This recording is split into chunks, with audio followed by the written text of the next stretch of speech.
blóð og stein, fornarit á fjöllum gamla, draumar syngja sálir þeirra sem aldrei hvíla. Raddir forna kalla fram, nornir vefa lífsins dröm. Kall norðursins í blóði og stormi, leið mér heim í eilífa formi. Ég hlusta á vind, á sál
Let's see if I can remember how to do this. I need to do... That's what I needed to do. I needed to do this. Alright, good morning. It's the 1st of February. It's 8:31 in the morning, and we're playing D&D. Session 17 of Raiders of the Serpent Seas, titled allan heiminn. So we kind of left in a pickle. We like pickles. And but first we need to do a recap. If Grim the 14th is here. I laugh. I was like somehow become a different generation each time. Good morning, everybody. Streaming to you live from Pittsburgh, Pennsylvania. A couple things I would like to remind you of, loyal viewers. First of all, thank you so much for watching us. Every time I check the Twitch, like Sunday afternoon after we're done, it's like 57 views or something, and I have no idea who you are, but it's exciting and we appreciate you. So a couple things. Reminder that Snack enchanted Lotara, our young wolf's necklace. So when she paws at it, it says in actually Snack's voice, "I'm hungry, food please." And that in our last session, Grim picked a card up near the Temple of Hell, and Hell is the Lady of the Dead, and she contracted a disease that causes seizures. So we start the session the morning of day 11 of Grimm's oath, when she swore the oath of retribution to kill Muda, who killed Hulda, and that's kind of how I'm keeping track of the days that go by. So Snack brings ginger tea to Grim. Grim drinks it, and her tremors lessen a little bit, maybe because the tea is calming. Grim and Snack find they both study herbalism, and Grim knows how to brew as well, and they hope between the two of them to come up with a remedy for Grim's illness. Grim explains the local flora to Snack, who writes everything down in her notebook, and they will try to find an apothecary in the next town, as well as forage for plants that lie dormant under the snow. The crew is incredulous Lotara has come back to life, and ask Evan why, wondering if he is some kind of god. He makes up a story to ensure they won't hunt her, saying that she has a ward of protection from the gods, and she bursts reborn out of anyone who kills her. He encourages them to spread the word. Navala suggests he say Hell was responsible because that is who the clan war that is what the clan war believes. But Evan believes the clan is a bunch of superstitious fools. Reminder that when Grim picked up a card, Laurel also picked up a card near the Temple of Hell. And a 4th level fighter, who is now an Eldritch Knight named Harold, appeared as her servant. So she speaks softly to Harold, and suddenly a large, beautiful, snowy owl appears. She introduces the owl as her new familiar, Katyagel, named for the goddess of wisdom. Snack kneels down in prayer. In her land of Panovo, owls are a symbol of the goddess of magic. The owl takes off after Vim, who is Navala's Tressum familiar. Navala says, "Certainly a less rare familiar than my own." Harold says something, and the owl flies over Navala. It tries to shit on her, but she dodges out of the way. She shoots it with magic missiles, and it turns into a burst of feathers and disappears. Sitha takes this opportunity to remind Snack that she told her that Navala is mean, and she shouldn't be nice to her anymore. An exchange between Navala and Sitha, who is acting very bratty, devolves into Sitha stomping on Navala's foot and Navala chasing her around the deck. Evan grabs Navala and stops her. Sven, our first mate, intercedes as well, but Navala reminds him he owes her for freeing him from the jail in nowhere. He says that Gorm doesn't owe her, though, and Gorm is the barbarian that Grim brought back from the fight with Hat and bedded him. Evan asks Snack to convince Sitha not to antagonize Navala, and she says only if he does the same for Navala, and they both agree that's impossible. Snack thinks the party should sit down, air their grievances, and come to a mutual agreement, but Calico and Evan don't think that's the way of Grimnir. Snack starts to speak with Sita when Gorm the Barbarian approaches and says if Sita has issues with Navala, Navala will have issues with him, and he taps his axe. He tells Snack that he has a friend like her who is not from this land, although he doesn't know if he is from Panova like Snack is. He is a silver kobold named Rugo and is a merchant on a roving ship. He is sure we shall see him at some point. He also likes to dabble in potions. Snack asks Gorm to please not use his axe on Navala, and Gorm sighs heavily, then looks at Grim, who has tremors, and says, "Your muscles are not working correctly." He tosses a container at her and tells her to rub it on her muscles every day, saying it should help. Grim opens the container to see what it smells like. It smells like surströmming, which is Swedish fermented herring, a putrid smell of rotten eggs, ammonia, and rancid spoiled food. Grim asks Gorm how it helps, and he says it should help with the pain, but she isn't in any pain and asks if it will cure her tremors. Gorm says some people say it does, but he hasn't had to use it enough. Grim will do anything to try to cure herself, so she positions herself downwind. Snack helps her apply it. It starts off cold, then turns into a deep radiating warmth. Snack inspects the jar and finds a maker's mark on the bottom, with a staff with a foot on top of it. It matches the potion that Laurel gave her. There are crafters' guilds here, and they will try to find out who that mark belongs to. When Snack asks Grim if she feels any better after applying the salve, Grim has a little seizure. Whether or not the salve is helping is questionable. When the smell eventually wears off, Grim goes to the drum. She picks up the sticks to play it, and her hands are shaking. But when she actually plays the drum, her tremors stop. The minute she stops, her hands start to shake again. There's something in the way her brain works when she's playing music that bypasses the tremors. Lotara presses the button. "I'm hungry. Food, please." Evan goes to the hold to get some rations. When he gets there, he is hit with a stench of decay. He traces it to the 6 crates we retrieved from the root cellar. He opens one, and flies erupt out of it. The food is covered with maggots. He slams the lid down and leaves. Lotara is still hungry, so Snack ends up splitting a ration between her and Luna. As Evan, Laurel, and Harold are dumping the crates out, Navala, of course, is not helping. She's reading a book. We spot a sack floating in the water. We retrieve it and open it, and one by one, 17 puffins pop out of the sack. Lotara starts pressing the button repeatedly. Evan gives her permission to eat them when he gets an idea.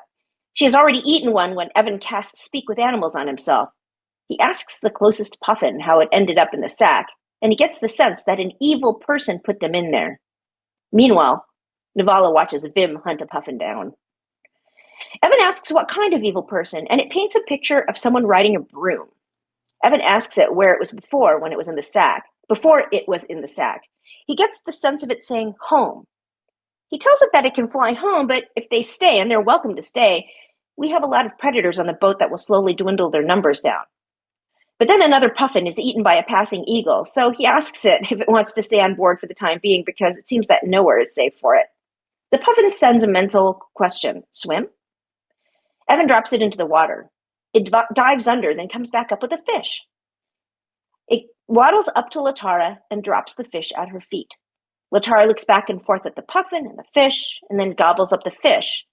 And Evan says, "See, if you want food, I think our puffin friends can help you acquire it, so don't eat them, Lotara." And she barks in agreement. There are 3 remaining puffins. They look freaked out. Most of the others haven't been eaten, but they are now right by Evan's side. He tells them he will protect them, and they follow him, having imprinted on him. We take 2 long rests. Snack tells Calico she thinks we need a quartermaster. If we had had one, the rotten food would have been found much sooner. He chooses Parrot, the halfling. Although she has never been a quartermaster, Snack has known him and teaches Parrot. After confirming he can read and write, she tells him he needs to keep a log of things that are there, do routine checks of things that are there against his log, and keep track of when people eat or use things. If he has problems or people are stealing, he should take it to the captain. She finds some paper for him, but the next time we're in town, we will try to buy a book. Navala wants to test her crystal ball and asks Grim if she has anyone in Grimnir that she wants to check up on. She needs to know their name, a little bit about them, and ideally something that they possessed. Grim gives her a pouch of herbs and tells her in the Grim community in Vickham, there is a woman who is the healer, and her name is Liv. She is their medicine woman, and she taught Grim how to use an herbalism kit and how to make healing potions and poultices and ointments along with a morning after tincture. Navala casts scrying on Liv, and she appears. She is doing well. Navala offers to do the same if Grim has anyone else she wants to check on, and says she can draw a picture of them instead if she doesn't have an item that used to belong to them. Meanwhile, the others hear a repetitive bobbing of wood against wood long before a lifeless longship drifts into view. Even from a distance, it is clear that nobody appears alive. It is crewed by corpses. 3 small and stunted trees rise out of the hull. It is not bigger than ours. It is more like an elaborate rowboat. Grim and Calico swim over to the longship. There is a little hold. The trees seem to have sprouted out of the bodies. They don't see any weapons on the bodies, just that the trees sprouted out of their torso area. There are no clan identifying marks. The hold is full of dried meat, moldy bread, and mead, enough to replenish our stores. There are also 2 barrels of uneaten apples that all look extremely fresh. Grim suggests that we ask Navala to cast Detect Magic on it, but first Calico casts Purify Food and Drink on the food. The mold disappears. We lash the ships together and move the food on board. Calico starts to pulverize the bodies with his axe. Grim suggests burning them, so Snack casts Firebolt on the ship. She tosses a gold coin towards it as it's burning. As the ship is consumed, Evan sees a female figure appear in the flames. He shoots at her. As the arrow flies through her head, she disappears. When he describes her to the others, Grim tells him she saw the same figure in the pyre in the clan war outpost, and Navala tells him he probably saw Hel. She saw a statue of her in the clan war camp. She muses that dying in Grimnir is not so different as she thought. If different gods can make a claim on a soul, that's how it works where she's from, in Faerun as well. This is new to Snack, however. When Snack caught the ship on fire, the trees did not burn. Grim tells the others she noticed they looked like the ironwood stump we saw in Nowhere. We wonder if ironwood grows out of bodies and decide to take a tree. They are young trees, and we can lash one to the ship. After Calico and a crew member unsuccessfully try to move one, Grim casts a new spell, Enhance Ability, Bull's Strength, on herself, and drags one over. She tries to cut a piece off with her ironwood dagger, but though she struck it well, it just bounces off and reverberates in her hand. Evan looks to see where the ship could possibly have come from, and he sees a couple of small islands in the distance. Laurel asks Harold to help the party get the salvaged wood lashed to the side. He looks at her wide-eyed and scared. Like Laurel, he is afraid of water. Grim shows Snack her ironwood dagger. She bought it based on legends that ironwood weapons are magical and asks her to check to see if it is. Snack casts Identify on it, but it is not magical. Snack wonders if weapons are made out of it, if the ironwood needs to be smelted like a metal. Calico doesn't know what smelting is, and Snack explains it to him, saying it's a common practice in Panova where she comes from.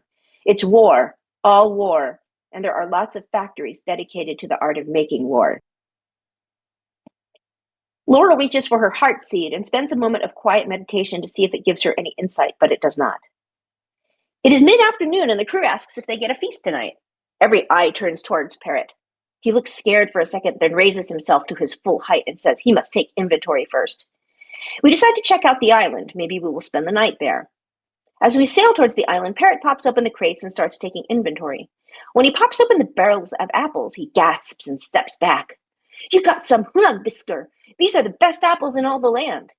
He goes to take a bite, but Calico stops him.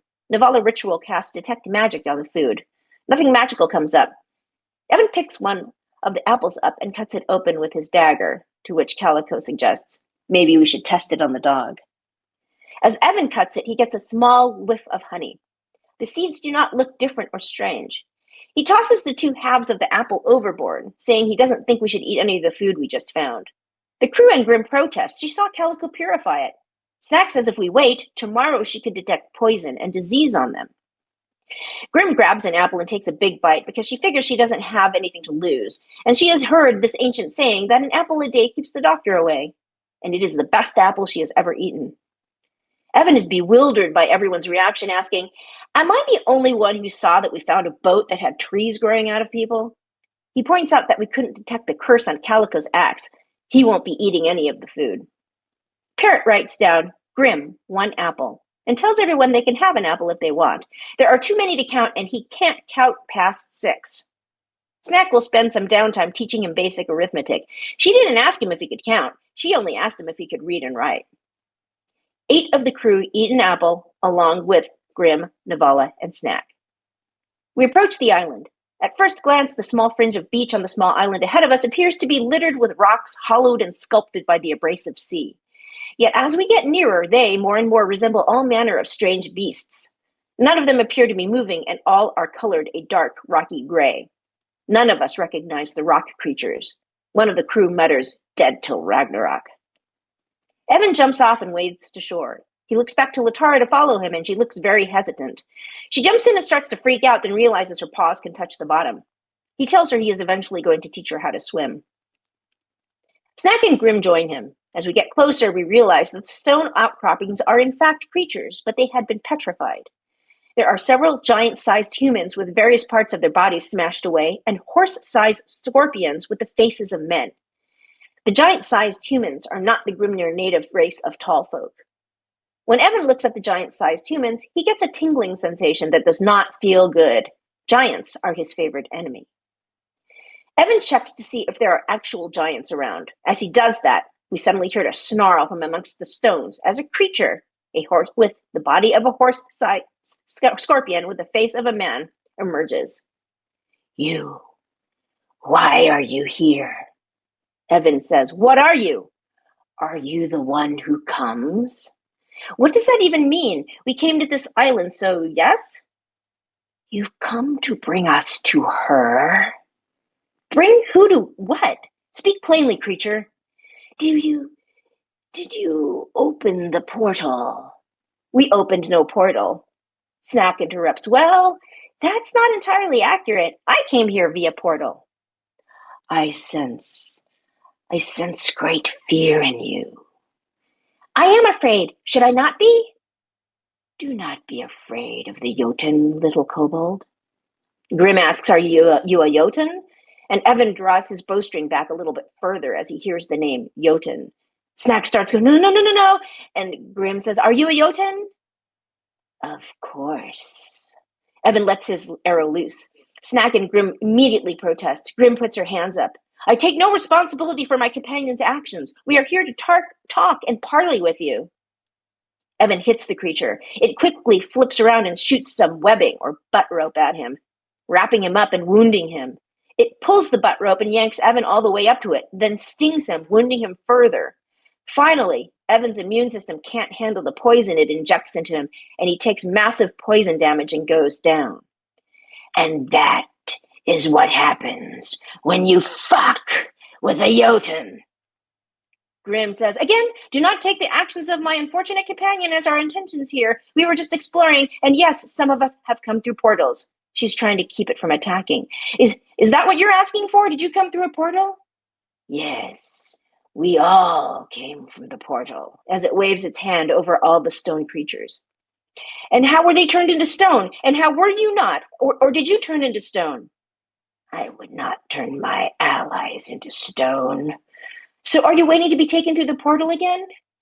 "We are waiting to be brought to her." Your god? Your leader?" "The one who summoned us." Latara growls, but was not given any orders. Laurel sees Grim trying to talk to the creature with her hands up and what it just did to Evan.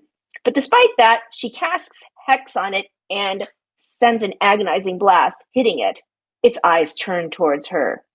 "You dare?" And she says, "Yes, I dare." And she orders Harold to attack. Snack says, "I came through a portal. Do you know what caused that? I'm sorry if my friends are attacking you. I don't know how to make them stop. I can't control them." "We were summoned here by her as an army." "Summoned by who?" It says a name in a language we don't understand. Snack yells to the party, "Don't attack!" Calico jumps into the water and swims toward shore. He successfully casts command on it and orders it to monologue, hoping it will tell us all about its plans and mission here. Vim is sitting on Navala's shoulder back in the boat on the ship, watching. Navala closes her book and stands up. She puts her hand above her eyes and squints to see what everyone is doing. She looks at Evan, then looks at Grim and Snack, and says to Laurel, "You probably should listen to them." The creature, following Calico's command, speaks to Calico. "I know. It's all wrong. By rights, we shouldn't even be here. But we are. It's like in the great stories, Mr. Dwarf. The ones that really mattered. Full of darkness and danger they were. And sometimes you didn't want to know the end, because how could the end be happy? How could the world go back to the way it was when so much bad had happened?" Grim continues speaking. Maybe we have something in common. We are both looking for the portals. We are both looking for leaders and pasts to come help us. Is there something we can do to help? Meanwhile, Laurel misses with a blast. Snack, I will also offer my aid if there's something I can do. Laurel, don't attack! The creature skitters to the shore's edge and enters the water. It shoots its butt rope at Laurel but misses. Grim sees it bypassed all three of them on the island and that it left Evan. So she goes to him and casts healing word on him. He is encased in web. She tries to cut him out of it, but her hand is shaking. When Grim is under stress like this in a battle situation, her shaking gets a lot worse. Evan tries to break free but is unsuccessful and tells Grim, we need to flee. That Jotun is too powerful. Laurel doesn't want to get butt roped, so she blasts it again. And then Navala says, okay, never mind me then. I told you to lay off the attacks. Now it's on you. But Laurel changes her her command to Harold to only attack if he's attacked. Grim calls for Snack to come over and help her with Evan, and she says she'll cut him free if he promises not to attack it. He says we need to flee and that we can come back and kill it later, so she leaves him bound. She just wanted to have a conversation with it to gain information, but Evan says you can't trust them. They're evil and lie. As the battle continues, Grim starts to make her way through a little of the web. She asks Evan what Jotun are, and he tells her they are frost giants. They're supposed to be gone, but they're returning. They're going to destroy this land and must be killed. So she asks him if a frost giant looks like the creature we're fighting, a giant scorpion with a head, and he says not from what he's been told, but apparently it's identifying as one. They must have changed when they left this land. Navala is not going to attack after seeing what it's capable of, so she continues observing. Laurel hits the creature again and orders Harold to attack and defend the party. Snack goes to the edge of the shore and calls to the creature, please stop attacking everyone. Please come speak to me. I will stop when they stop. Laurel, please don't attack it. Navala muses that it's a particularly nasty-looking creature. And it would make for great sport in the blood arenas of Menzoberranzan, her home. Vim hunts a puffin. She had tried to hunt them before, but they were under Evan's protection then. Harold successfully attacks the creature as it advances towards Laurel, but it crits Laurel with the butt rope, restraining and taking her down. It turns back and looks at Harold. Evan tells Grim he won't attack the creature, it's too strong, but he will return and end it at a later date, and she successfully cuts him out of the web. Please, come speak to us, please, pretty please. Once that thing is dead. I don't think he can attack you anymore now that his mistress is unconscious. And Evan yells, don't trust the words of a Jotun, and Navala asks, why does everyone want to speak to this insane being? Laurel wakes up on her own with 1 hit point, but is still restrained. So Grim, Evan, Lotara, and Snack swim back to the ship, and Laurel unsummons Harold. He pops away, poof! She can't free herself from the web, and Calico hasn't cut her completely out yet. And the creature steps up to Laurel and readies an attack. If anybody attacks it, it will attack her. So Grim asks to continue their conversation of before, asking if it was trapped on this island. I was brought here through the portal with my brethren. And you are the only one that survived being petrified? There is no response. Evan asks, Jotun, why are you here? You don't even look like what I've heard from the stories. What has happened to your kind? We were brought here to assist in Ragnarok. Ragnarok? What do you mean, Ragnarok? Is that time upon us? And then Snap, who sent you here to help with Ragnarok? It says the name in Celestial again. Is there a common word for who that is? That is the name she gave us. She's a deity? A god? There's no response. Navala hides behind a crate and observes the conversation. Grim asks, what do you get out of assisting with Ragnarok? It's the end of the world. Will you survive it? Won't we all be destroyed? Ah, the Jotun are poised to take over this world and rebuild it in our own image of our own homeland. And what is your homeland? There's no response, but Snack has heard people say things like that before. Evan says, leave our ship. We are done with you. I will be back for your head at a later time. Till then, keep your neck nice and clean for my blade. If you are disposed to take my head at a later time, maybe I'll just take yours now. Evan grips his bow a little tighter and looks back and forth between Grim and Snack to see if he can determine where their heads and hearts are now. Snack did not like hearing it wanted to remake the world in its own image, and that's painfully obvious on her face. And Grim's expression has also hardened because she heard the same thing. She slowly nods at Evan. He looks back at the creature, then back at Latara, and sends a mental image to Latara. Go for the throat. Laurel breaks herself out of the web, and Snack says, you could have chosen differently. She casts Ray of Sickness at it, but misses. And so this was readying in action, and I forgot to preface the beginning of this session with, we almost lost the character, and no one really noticed during the session except for the person who plays Navala. Because Laura was still prone, the creature crit her, and it exceeded her maximum HP by 18. Her maximum is 20, and if it had hit that, it would have perma-killed her. So 2 hit points between life and death, but Laurel is okay, although she is down. And now the creature looks at Snack. Calico grabs Laurel and dives overboard. He takes her 15 feet underwater and casts Cure Wounds on her. She wakes up underwater, panicking, even though she doesn't need to breathe because she's deathly afraid of water. Vim is still chasing the puffins. Navala goes prone. This fight seems like a bad idea to her. The creature shoots butt rope at Snack but misses. Grim casts mirror image on herself.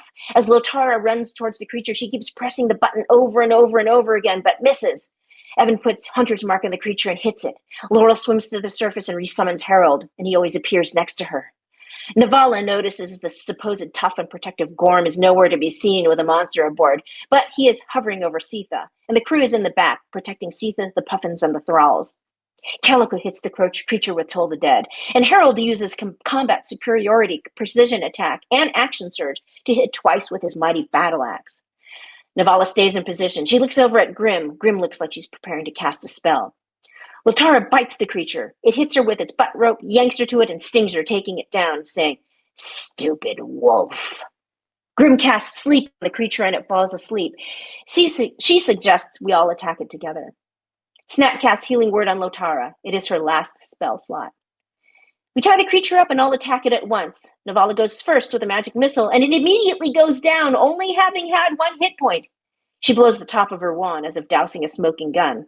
Well, wasn't so tough after all. When it died, the creature turned to stone.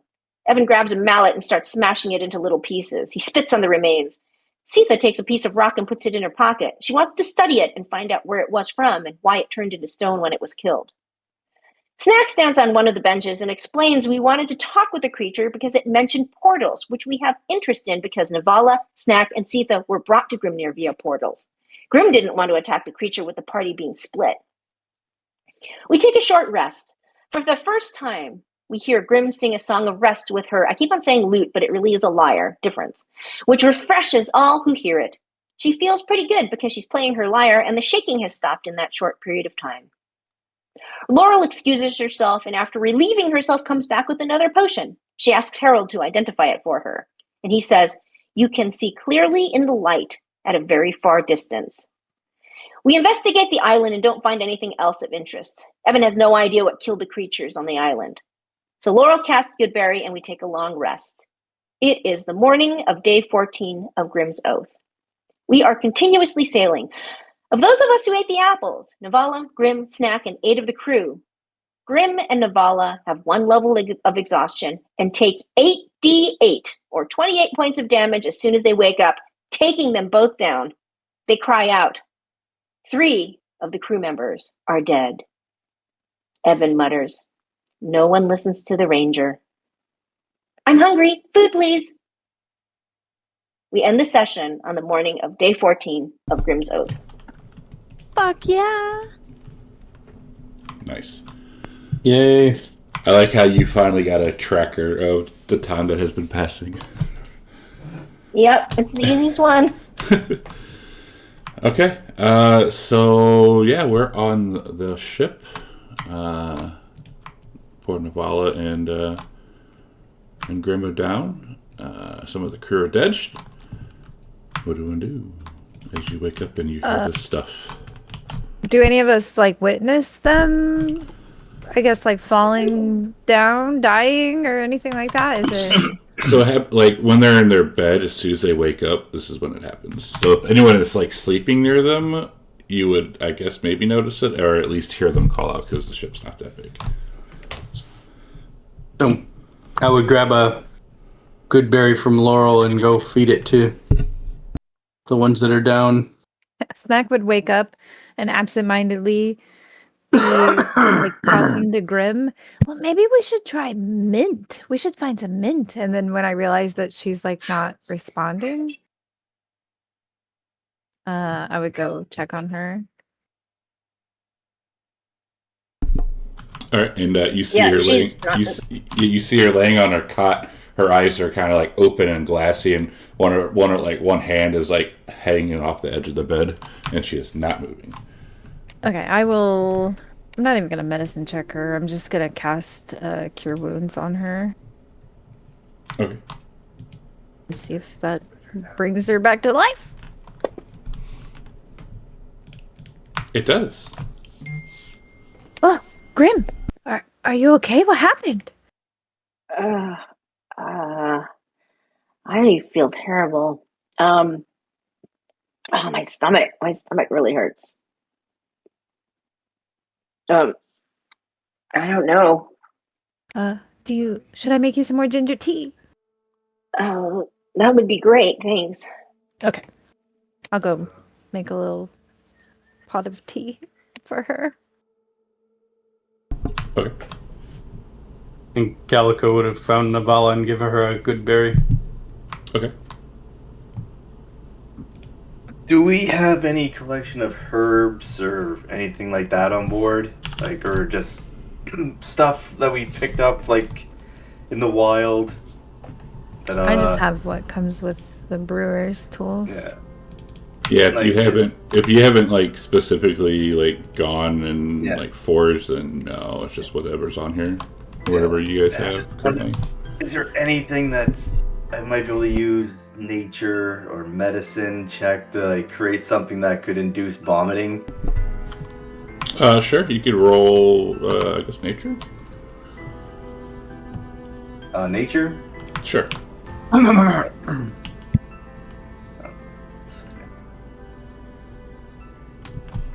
Not the greatest with nature, but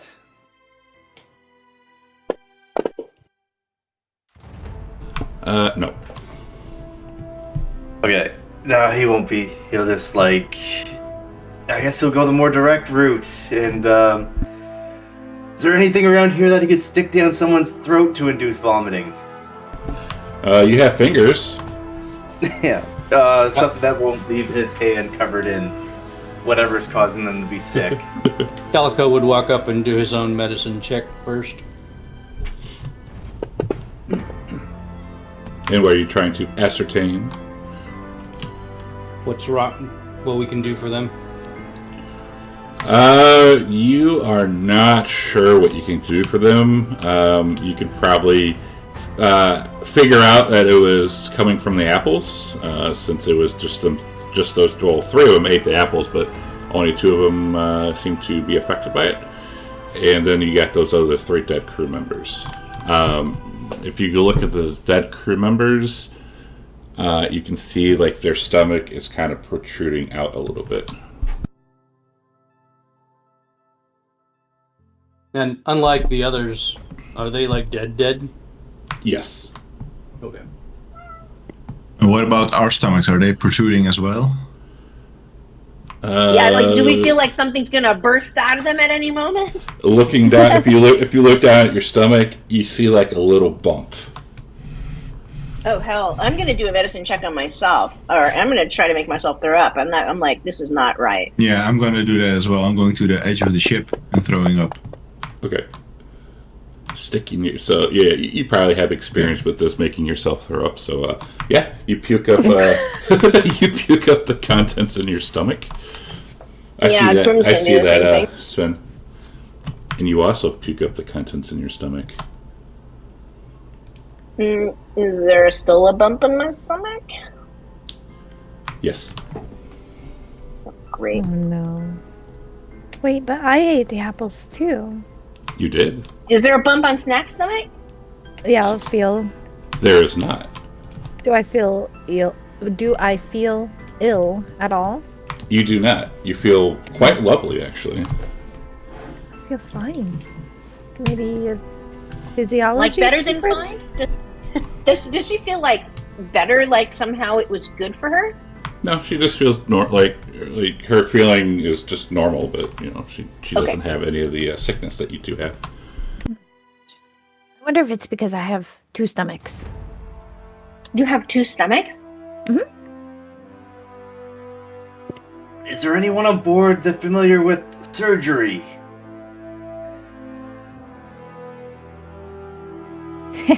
Surgery. Grim feels her stomach. Does it feel like it's like kind of like gas and stuff, or is there something like hard in there? Does it feel like a foreign body, or can't you tell? It feels hard.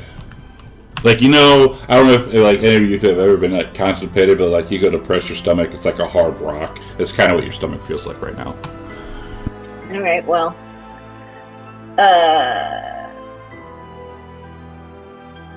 she has some herbs in her possession that she knows work as a morning after pill, or tincture, which works as to have your body reject something. So she's going to start messing around with that and drink it. Okay. I will assist her in the crafting so I can maybe learn how to make this also. Okay. And if she allows me. As you're doing... Oh, totally. She's like she has a crafting buddy. Does she notice that? What is Snack? Did you say you have brewer's tools? I do. Yes. What are they called? I mean, brewer's supplies. Do you have an herbalism kit? I have alchemist supplies, which is the same thing. Okay. I don't have an herbalism kit though. And as y'all are doing that, you hear Calico kind of give out like a little meow or like a hiss, and then you see him. You look, he disappears, and then you hear a plop in the ocean. Well, Navala, what have you done to me? I'm downstairs with the rest, with the other women. So I don't. Yeah, know. we're down like in the hold. I suspect Navala, and I start swimming back to the ship. Okay. And people call out, "Man overboard! Man overboard!" I will say, I have a poisoner's kit. I could craft a poison that would maybe kill whatever is inside of us. Poison? That's I don't right. follow your logic. Well, you ingest a poison, right? Mm-hmm. And there's something in our stomach. Mm-hmm. I see. Well, I mean, if that's what you want to try. Well, it could be like you said. I mean, have we had experience with this being like also just something that happens when you've eaten something bad? And Grim, if that's the case, Grim is going to wait to see if it grows or something, because if it's just a matter of her having some food poisoning and her stomach needs to recover from that, she's not going to cut into herself or poison herself quite yet. She's going to wait a little bit.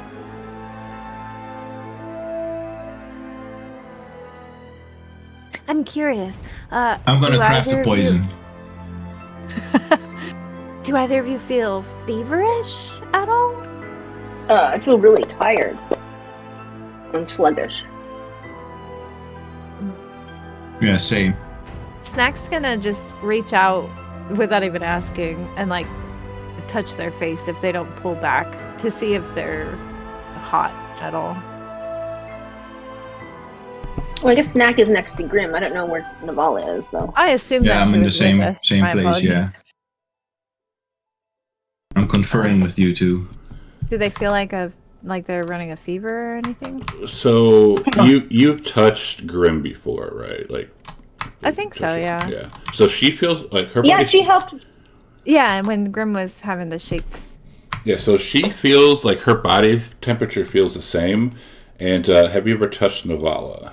I don't think so. No. So if you go to touch Navala, you feel like she is like cold and clammy. Well, I have only 1 HP. Right. Yes. I will. As I go to touch Navala after checking Grim's temperature, I will cast Cure Wounds on her as well. Okay. Oh, by the way, Engorgio, I am declaring Sorry. that Thank you, Snack. even though Grim feels terrible. She has cast her hope into her music, which seems to stop the tremors, so she's hopeful. You're welcome. Okay. Do you go to touch Navala again? No, I mean, I just, at this point, I'm just asking them questions like, do you feel like, are your breasts tender? I don't know. You know what I mean? Like, I'm trying to figure out if they're pregnant because they said that they feel something in their stomach. So pregnancy symptoms are sometimes in a slightly elevated temperature, tender breasts. Oh my god. I'm literally giving them like a doctor's appointment, if you will, just trying to figure out.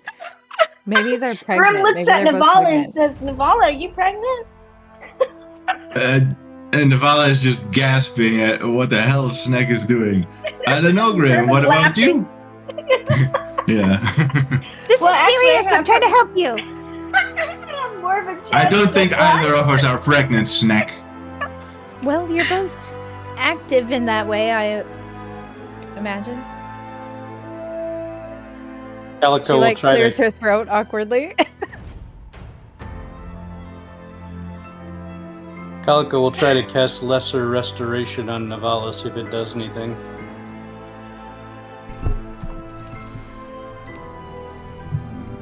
You cast what? Lesser restoration. Ooh. I don't know how to do that spell, Calico. That was So as you cast that onto her, Navala, you feel the same. Oh no!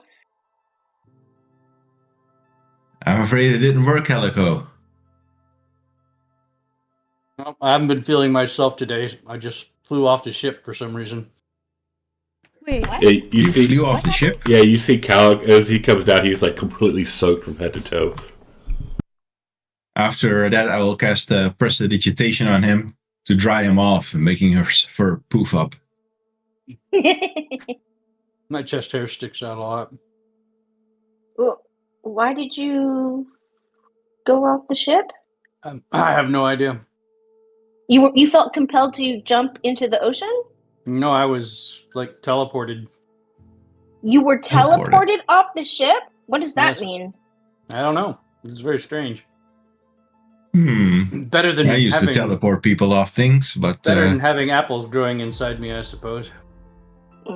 I can't believe that we cast detect magic. You purified it. Snack, how is it easy for you to? I'd be curious to detect poison or disease on that, because if that doesn't pick it up, then we've tried pretty much everything we know how to determine if food is safe. Right, when I woke up this morning, I wanted to change my I wanted to study my spells and change the ones that I could cast for today. And I was going to cast detect poison and disease on the apples, but they were eaten yesterday, so there's nothing I could do in that. No, there's a ton of them left. There's a bunch of them. They're too many to Okay. count. I couldn't just be need a few moments to sit down and change my spells for today.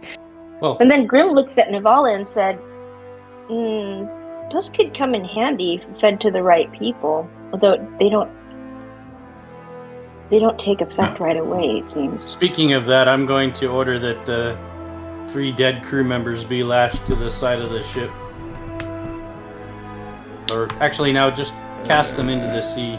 Oh, that's bad. We don't want to do that's that. you don't want to do that. No, we'll want to burn them burn them? later. Yeah, because casting them into Yeah. the sea is the worst possible end for them, because they'll turn into sea Well, snakes. I don't want them to be on the ship when the Well, trees grow. Keep in mind, you're also like right by that like that place we left off last week. We haven't set. Oh, the sail. island. Yeah, you're still resting. Yeah. Oh, we should take them back to the island then. Yeah, and burn them.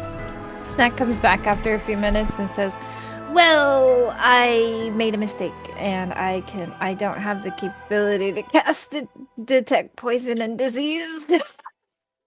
Well, Yeah, it wouldn't swap have out for mattered it. though, because I cast Purify Food and Drink, which would have gotten rid of poison or disease. Right, yeah. Oh, okay. Why don't our artificers get access to that? That's weird. I can't. I don't get access to that spell, so my apologies. I thought I did. What's an artificer? Tinker. Yeah. That was above table. I need a short rest. Thank you for your efforts. I'm going to finish brewing this poison and recovering a little bit of my health whilst we make landfall and deal with the corpses. You want to take? She will go to her own cut. for today. Do you want to do a short rest right now? We just came up with. I'm gonna do it when they make pyres for the corpses. All right. Because that takes a while, right? Yeah. So you're not Like running mechanically, out. do we all? Yeah, mechanically, do we all have to do short rests at the same time? Nope. Okay. I think it takes an hour, so when you have an hour time, you can do it. All right. Is Grim going to help build the pyre? Or is she going to do nothing? Yeah, she wants to go over there. She won't feel great, but she is very curious about this stuff. Okay. Whom is... If you are building the pyre, move your character to, like, the edge of the boat.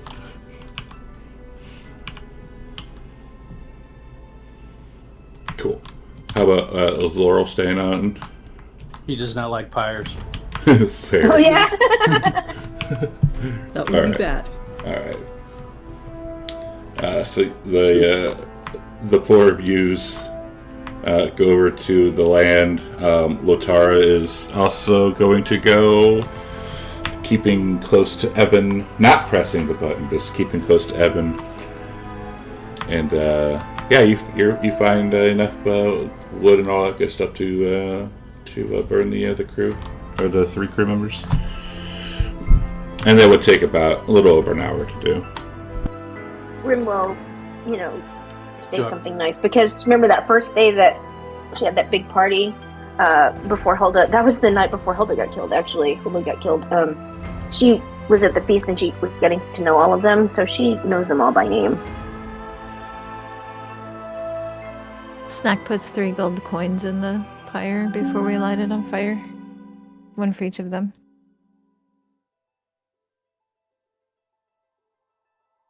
I'm gonna check the after they burn. I'm gonna check and see if there's anything left,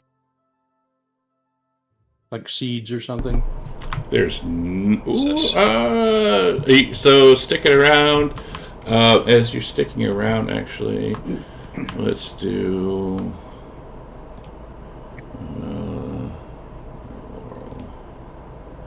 We'll do that.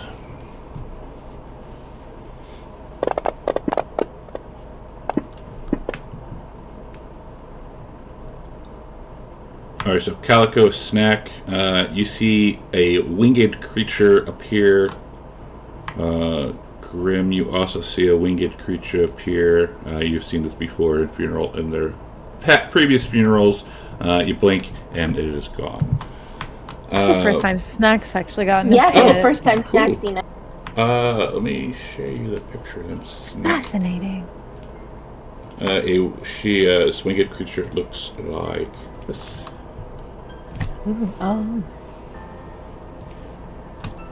So fascinating. And then you blink and she disappears. Grim sees it, like Snack got this kind of little, like, odd expression on her, odd AWED expression on her face, and says, "Did you see it? Did you see her this time?" I did. I was expecting her to have horns. Horns? Horns. Is that what your people in your land look like who take the dead? Well, yes and no. So our deity in Penovo, who guides the souls to the afterlife, he's called Monhal, and he's generally known to be a minotaur? What's that? A bull's head with horns, but otherwise sort of human-ish in appearance. Ah, And he has servants who are called harvesters, and generally as part of their faith and becoming his exalted servants, they tend to grow horns also. Interesting. What are these creatures called here? The Valkyrie. Valkyries. so fascinating.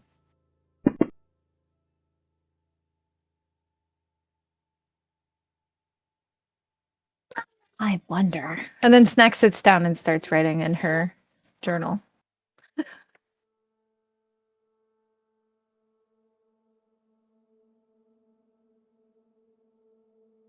So I guess we head back to the ship. So, Calico waiting for the ashes to appear. As you go to search, you're sifting, just moving the ashes out of the way, sifting through them. Yeah, I just got a stick and kind of poking through them. All right. As you're doing that, you hear some of the crew grumble. But give me an investigation check.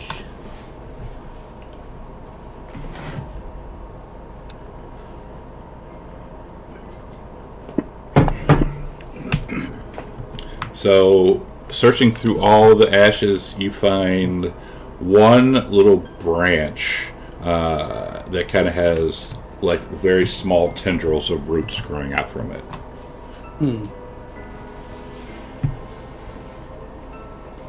I will take that with me to show the others.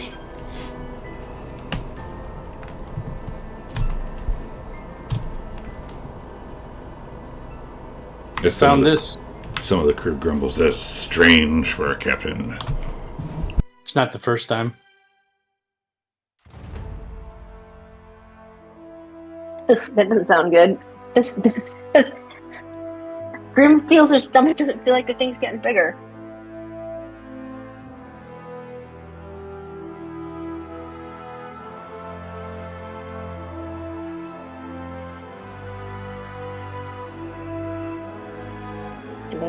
Do I lose people?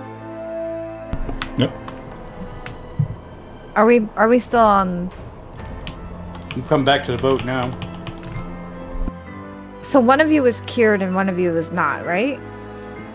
No, it doesn't. No. Oh. Yeah, he cast Lesser Restoration on Navala, and she didn't feel any different. What I'm asking is, now does that bump in my stomach feel any bigger, or can I tell? Give me a medicine.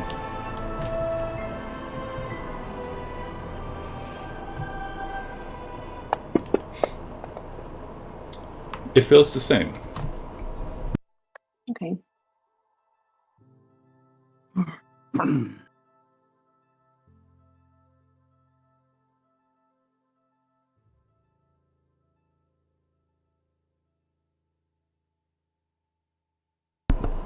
And Sven walks up. Captain, what should we? What do you want us to do?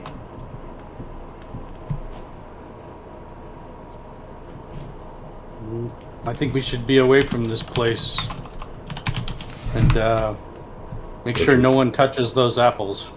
But we are down 3 crew members. Can we not sail without them? We need 14. We need 10 for rowing, though. We still have Harold. Harold could help. And then he's I thought we had +2 people. how many people? How many thralls we have? 4, I think, right? Yeah, we had max thralls. We have 2 men, 2 women. Apparently, it looks like for combat, you only need 10 people to row. So if we had 14, we're down to 11, so we're okay. So we should still be okay.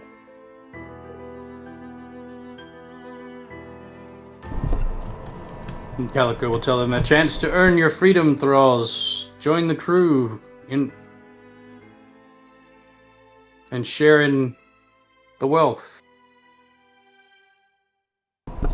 Will Mr. Scriba free us from our thraldom?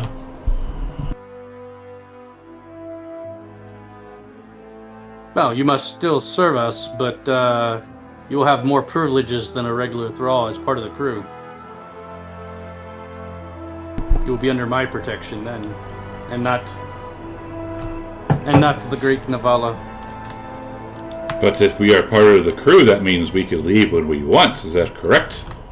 No, you must still serve your term, but you will serve it as crew, which is much better than serving as thrall. And one of the crew says, we're not thralls. We can leave when we want. Yes. But you weren't a thrall to begin with, were you? One of the thralls say, so you say join the crew, and what do we get? You get a share of all the wealth. And you'll reduce our term? I will speak to Navala about reducing your term. Speak to Mr. Scriba. If you are allowed to reduce our term, we shall consider it. I will go find Navala and tell her that we need some of the thralls, and then Why? we need to make them part of the crew. Well, we had 14 crew. 3 died. That means we still have 11 crew, and you need only 10 crew to man the vessel, so we don't need the thralls at all. Is that right or not? I'm confused now. Yeah, look at the Raiders found chat. I found the ship in the PHB.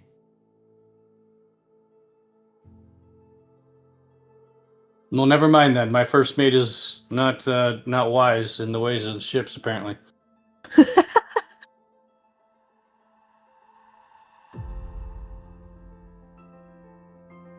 So I guess I will go back and I'll say, well, Besides, Navala they are says, thralls.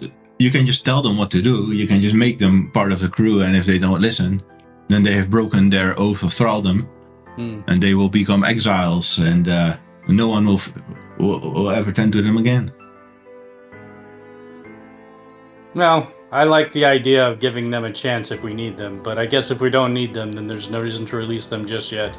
Well, if they want that to happen, then maybe they can work and prove themselves if they rather be crew than thrall. But to immediately give them whatever they want, we don't need them that bad. So if they work good enough and prove themselves to me, then I can release them to be crew members? I mean, if you let's see. Actually, I think it's, but my point is they can serve as crew members whilst they are being thralls. I would prefer if they could earn their freedom as part of the crew. Well, so far those two have shown me nothing but disrespect. I'm not inclined to release them at all. I agree, and I'm not asking to release them now. I'm saying I like your idea of letting them work to prove themselves. Especially since we don't need them as crew. Very well. If you think you should put them on as crew and you think they've proven themselves, I'll allow it. But I think we should just sell them and get more crew at the next port. Well, we'll see if they prove themselves on this journey. So I will go back to them and I will let them know that if they fill in for the missing, there's 4 of them. 2 of them are women, 2 of them are men. Yeah. So I'll go to the 3 strongest, whoever they may be, and I will tell them that if they truly prove themselves and are nice to everybody, including the great and fair Navala, that they can become part of the crew. But they have to truly prove themselves first and be nice to Navala.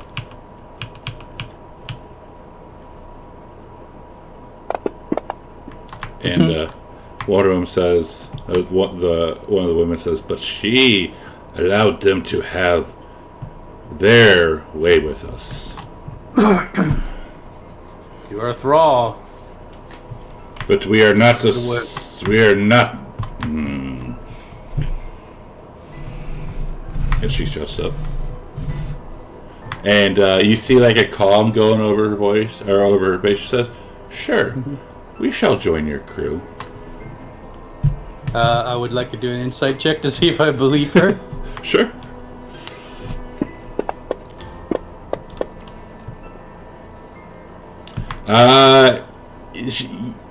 So you get the sense that what she says, like she says she'll join the crew, is accurate, but she's not being fully honest about something. Come, tell me the truth. If you're going to be under my protection and join my crew, there can be no deception. Oh, we'll join your crew, Captain. But, we want a part of the loots. And, well, I can't say that all of your members will be living once we reach our next ports. What's she talking about? She just threatened us? That's all she says. And she says it with a big smile on her face.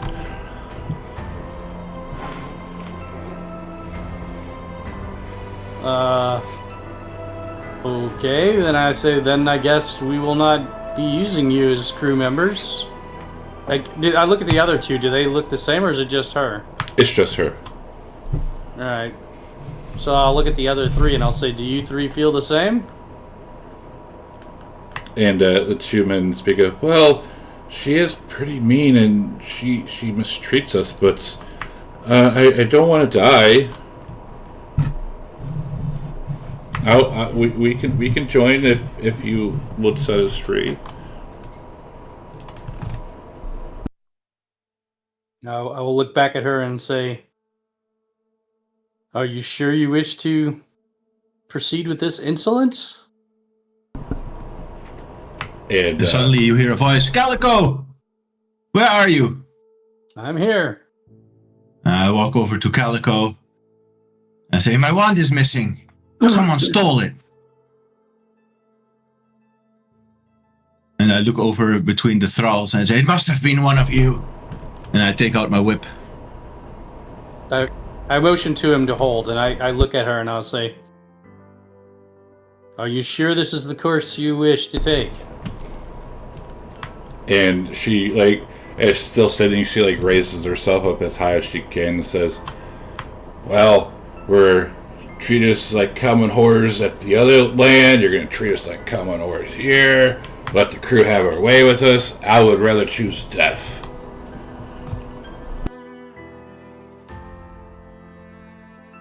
And you see how she likes to beat with a whip. I would rather choose death. I will consult with sentiment. I will consult with the goddess. If it's high, I will grant her wish.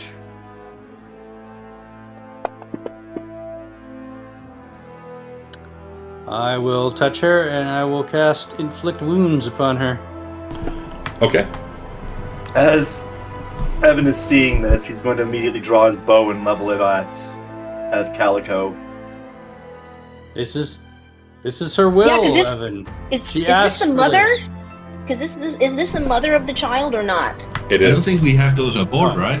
Yeah, you did. Yeah, because Evan and Laurel took them.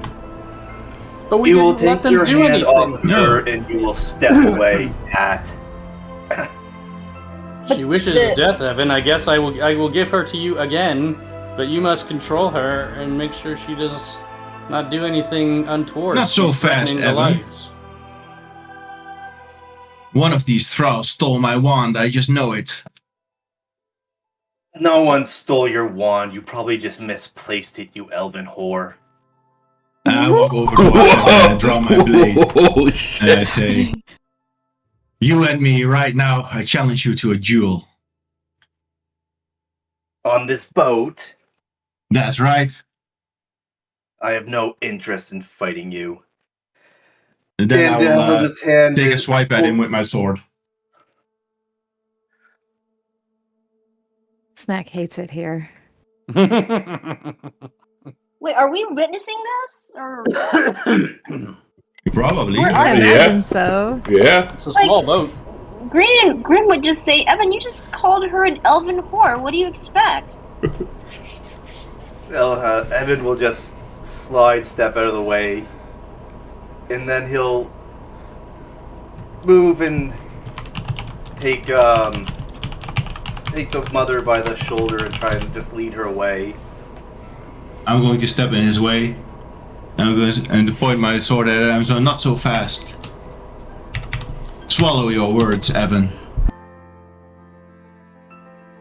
Why don't you just learn to control your emotions, woman? Words do My not always wand have to was lead to stolen and I violence. didn't misplace anything. Then when would they Come have on. even had time to take your foolish wand? You probably dropped it in the snow back there. Don't be a fool. I was unconscious due to that poisonous apple. Someone must have taken that chance to steal from me. Well, we're on a boat. I'm sure it will show up eventually. You don't understand, Evan. That wand is dangerous. In the hands of a wrong thrall, it could be used to take revenge. Evan will turn to the mother, like, did you or your child take this woman's wand? We will not take anything from Gariba. I'll insight check that. Okay.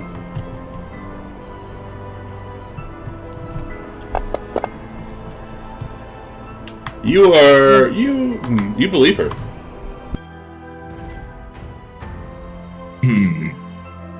Perhaps not you then.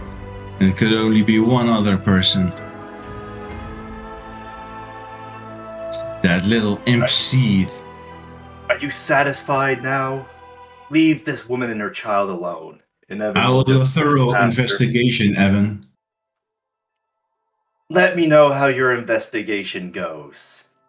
And if you open your mouth to me again, I will not let you walk away. And when you say that, Latara steps up in front of you and like gives you like a real deep growl, like a growl this deep should not be coming from a creature so small. If you don't want him hurt, then control your master, Lotara. And Latara Navala will go and seek out Sita. Latara Calico. come, she is not worth your fangs, and I'm sure the taste would be horrible. And he'll walk away. As Well, he before- does, he'll pull out a ration and give it to Latara after he kind of brushed off her "I'm hungry, food, please." Well, before he walks away, I would give him the lady and said, Evan, she has threatened the crew and spurned my offer to make her a full member of the crew. Evan will pause and kind of like turn back to Calico with like a moment of bewilderment on his face, and like, you just killed everyone in her tribe, and she watched as you raped and pillaged her companions. I think she has every right to be a little angry, you stupid cat. And he'll turn and walk away. Oh my god! Oh my gosh. Wow, insubordination. Just dysfunction everywhere we look. I'm really confused. Hold on. Can we take one moment of pause? Because I remember taking 2 female slaves, and we had the 2 male slaves. I remember that the woman and the child were under Laurel and Evan's protection. Right. That's So right. Navala couldn't touch them because they were under their protection. How did she end up a thrall on the ship? I mean, where are you going to leave her? You just going to leave her I on the guess, but island? then she isn't a thrall to begin with, right? No, Because those she the was other- under Laurel and Evan's Yes. protection, so she isn't a thrall or was abused at all. They're more Correct. like Us at least. captives. Yeah, that's the part I don't understand either. Wards? Is like, I don't get it. where's she saying she's been abused? Because like she's Yeah, been under the I haven't protection been the whole shit- time. Yeah. Yeah, it happened. We weren't. No, he said that Around? she had watched as they butchered her comrades and raped them.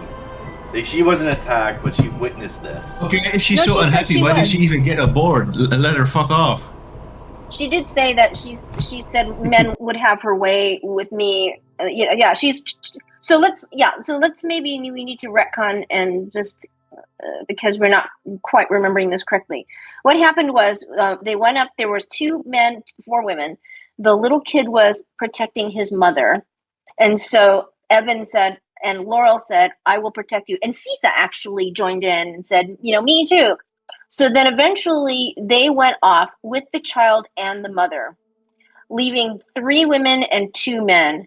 The 2 men were left there. These other 2 men are people we got earlier. And then we got 2 women thralls because one of them tried to kill Navala and she got killed, and the other 2 look good. So those are the thralls, not this mother. And Okay, but this mother also- apparently also joined. Then we wouldn't even have enough room on the ship. Because we were full up with the 2 thralls, with the 4 thralls and the 14 crew. Right, so we can retcon and just say we didn't have room for any of them.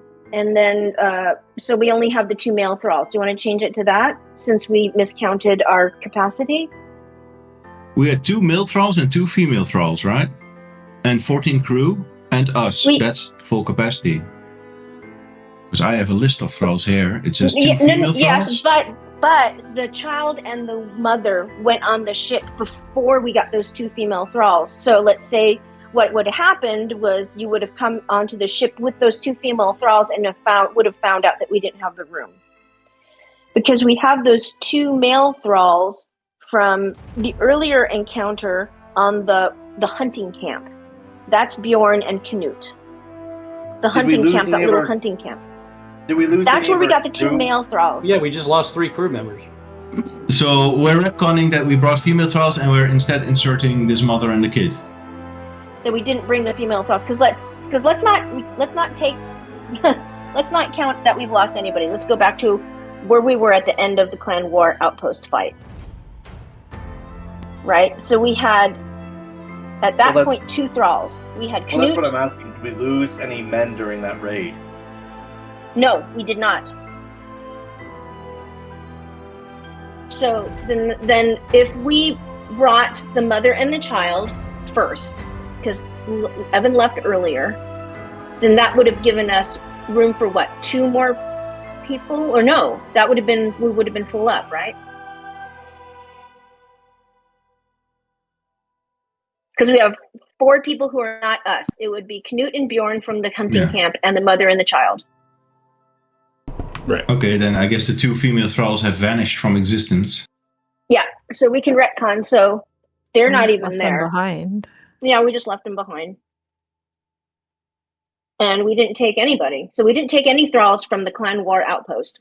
We took the mother and the child who are under Evan, Laurel, and Sitha's That's protection. quite a lot of RP retcon, but okay. I know.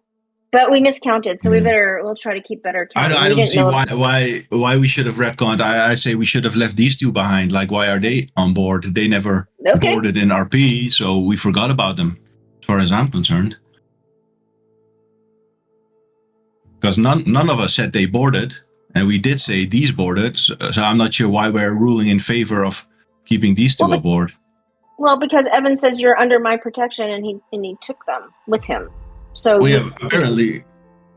Okay, all right. So he left the camp with them and went to the ship with them. So what we could have done, instead of having this, the mother and the kid, right? So the mother and kid, Evan took them to one of the other longships where he originally put Lotar's body. Gave them the longship. They took off. You took 2 of these.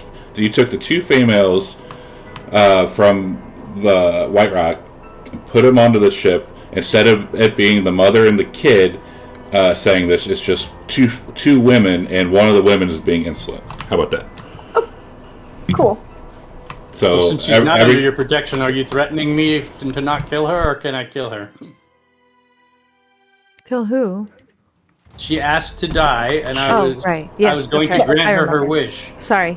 And Evan got uppity about it. So the question is, he's still uppity about it. And just say, we can just drop her off at the next port we stop at. You don't need to be a murderous fool. She asked to die, Evan. I think she has to die in servitude, but I think if you let her go, she might not want to die. But she doesn't want to die. No, she doesn't want to be a thrall. I offered her to make her part of the crew. She said, "You won't all live until I'll join your crew, but you won't all live to get to the other end of the crew because of the voyage." And then I said, "Are you sure you wish to take this path?" And she said, "I would rather die." And so I was going to give her what she wanted. Okay, well, I mean, can you compromise with Evan? Ask her if she wants to be left on the island. She can be left on the island. We're not going to reward her for thing. bad behavior. That's like the other thralls are going to say, "Leave me on the island too." That's true. We got two of the thralls who are looking like they are wanting to join. Right. And they are accepted. Yes. So the question is, do I grant this one her wish and let her die? Which I was prepared to do, because I consulted the goddess, and she said it was okay.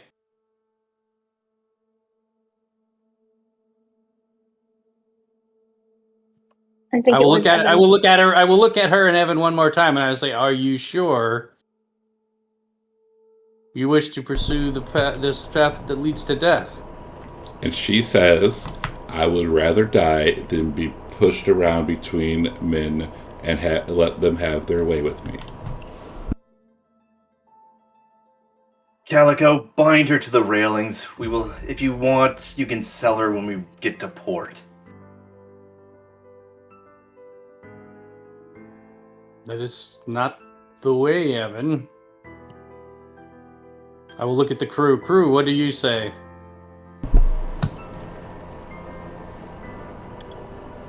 Yes. Oh, sorry. Go ahead.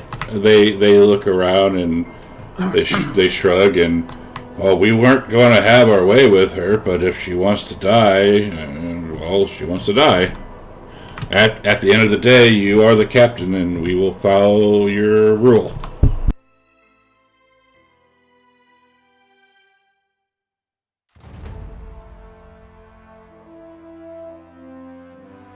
Well, then I say, if you wish to leave the ship, I will have them put up the plank.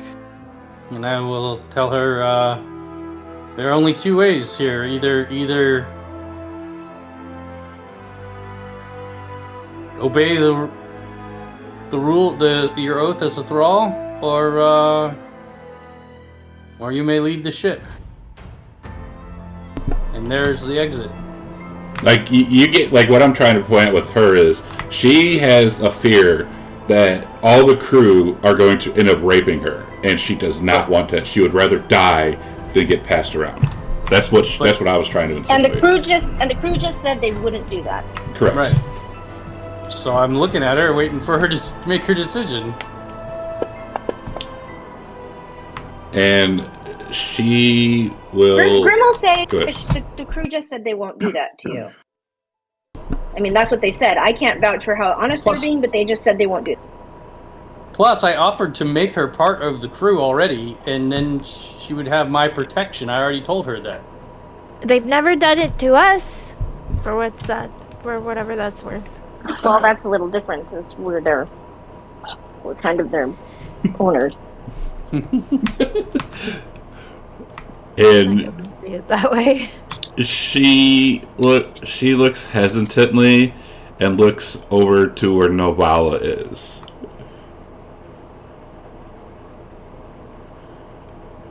And we'll give it deeps. Go ahead. Navala doesn't do anything. Navala is looking for Sita. And she gives like a big sigh and she says, "As Alden wills it, I will join you."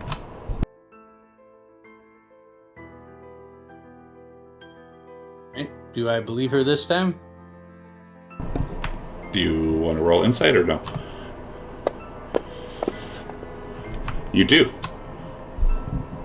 Alright, I'll say good. Then let there be no more foolishness. I'll say these three are probationary members of the crew and will be treated as such. If they prove worthy, then they can become permanent members of the crew.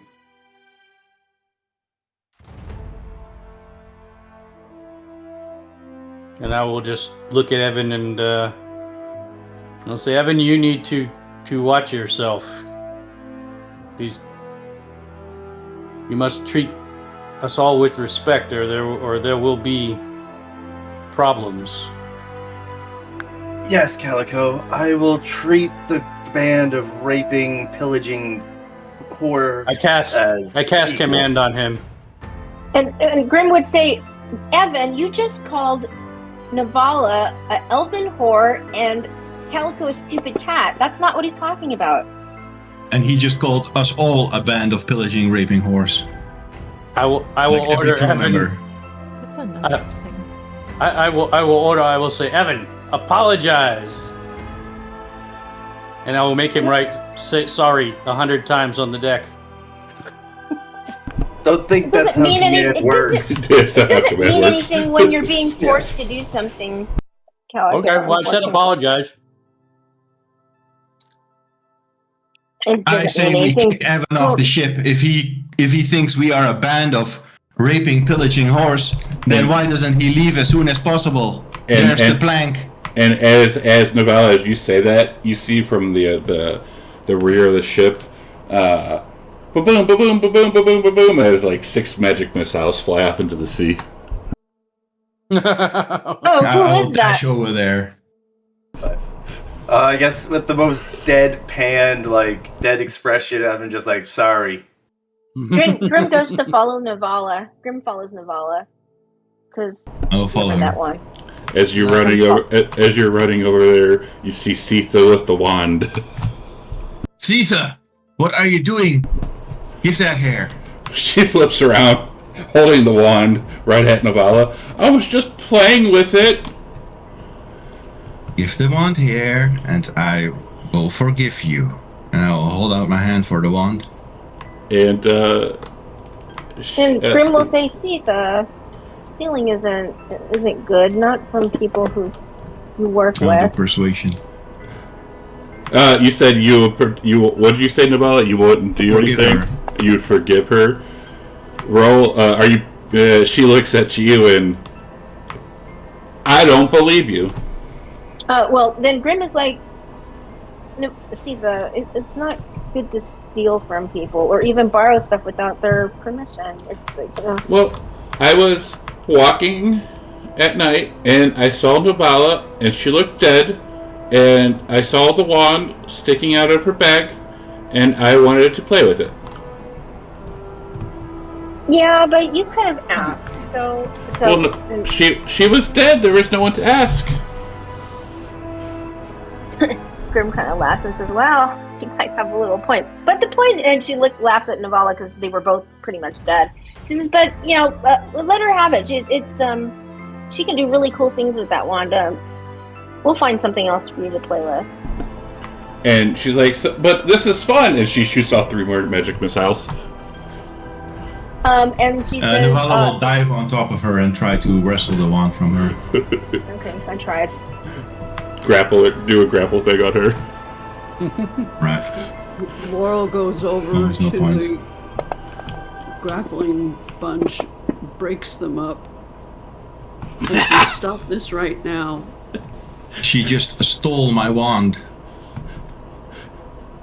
She gets out of Novalla's She reach and thought you were kicks her on the dead. shin. Oh, that And makes she stealing says to fine. Sita, if you thought something was wrong with her, you should have alerted the rest of us.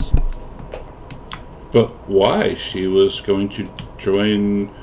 What was her name? Hell? She was going to join Hell, and... Well, I saw what happened when Hulda died. Novalla just took her back, so I was just doing the same thing. I shared Oh, Ulta's it's not the possessions same out thing. among the crew. I gave them the money and I gave them the items. I didn't take anything else other than the wand, so the crew could have had everything else. The wand is mine. Well, and then Grim says, "Well, Sita, she's okay now. So may we please have the wand back?" She looks over to Snack to see what Snack says. Give it back. Ugh! And she'll, like, throw it at Novalla. How old is she? She's Well, like pick it 8, up. right? She appears anywhere between 8 and 12 years old. Yeah, it's kind of. Well, it kind of makes sense from a weird children's logic. So Grim is like, 3, He's probably 4, 35. 5, 6, and another 3. Okay. She almost used all of it up. And you see Navala just sighing in relaxation. You cannot ever touch this wand. It's very easy to break if you use it too much, and you almost did. And Laurel says, well then, Navala, perhaps you could start training our young Sita on how to use magic safely. Over my dead body, that child has no respect for anyone. Oh, we can make that happen. It already happened almost once today. What's she talking about? Yeah, make what happen. With you dying. It almost happened once today with you almost dying. What does that have to do with what I said? How about You said, let's be respectful? Naval, you said, A wizard's apprentice must have ultimate respect for their master, and I don't think that's possible for Sita. I don't want to be an ugly wizard. I want to be a tinkerer. Well then, Snack, perhaps you can teach her. Well, I have given her some lessons on tinkering, but Good. Now keep her away from me. Now I'll walk off. okay. Grim walks over to Navala. She says, hey, I have a question. Yes? Oh, did you understand? Or actually, she would ask the entire party this. When she would ask the entire party this, she says, when we asked that creature who sent it, it said something in a language we didn't understand. Did any of you understand that? Yes, I did. It was ancient Thylian. What was the name? How would you... Boba. Boda? Oh. I'll just say the name because I'm not sure if a name translates to Celestial, but I'll say Boba. I think like It's Boda with a D. That's what I heard as well. Oh, it said Boba with a B? D. Yeah. I thought so, okay. but apparently, I mean, you checked the recap, right? Well, yeah, it's Boda. Oh, okay. Well, that makes total sense. Is that anyone you recognize? Yeah, she's the... You know and she'll say the story, the legends of the Lost Lands. Before Grimnir was created, or how Grimnir was created, and she says there was this beautiful land that we now refer to as the Lost Lands, and we were thinking that wall the Bander wall that we saw when we went to the place with the root cellar, we thought that it was weird that it might have come from them because it was really, really old, because Grimnir is a fairly young world.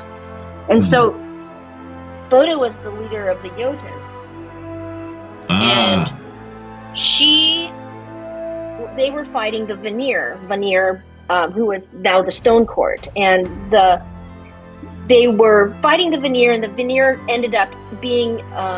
their numbers were dwindled into a single settlement. And what happened was one of the Vanir betrayed them, and his name was Murgle, and that was the tower we were in, the Tower of Kekel, and probably that metal head is a bust of Murgle. Oh, okay. And so Murgle was using these giant creatures, like a giant wolf the size of a long ship and a serpent that destroyed things with poison. And what happened was it looked like the Vanir were going to die. And then Alden, who was Murgle's niece, fought him. And they were both about... the Jotun were swarming around her, and she was going to be overcome. But anyway...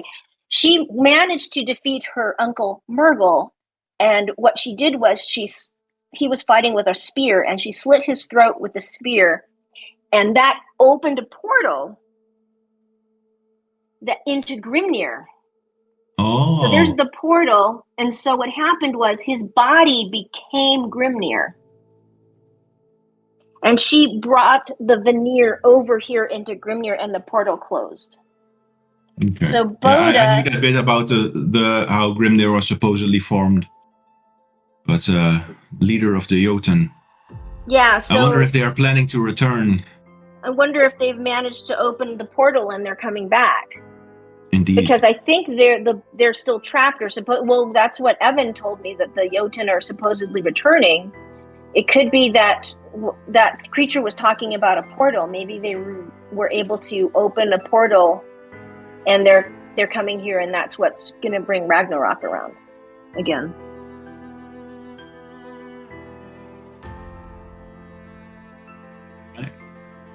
Seems likely.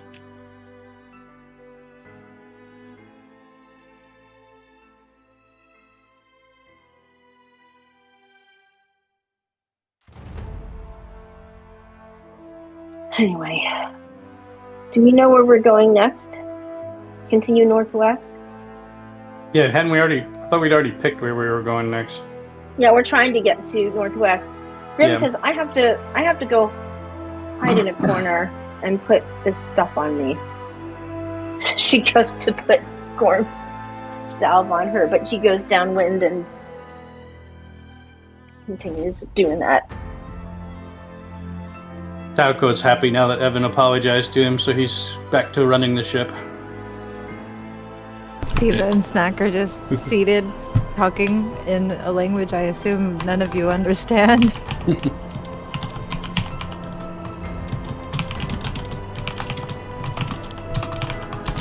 And as you're Laura doing that, goes to go ahead. Navala and asks, "Hey, do you have a moment? I have a question." Of course. What is it that you need?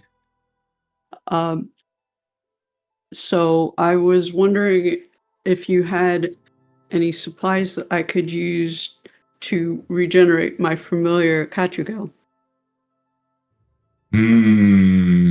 Yes, I have the brazier that you need. But you commanded that thing to take a shit on me, and I'm not okay with that. I did not. Then your minion did.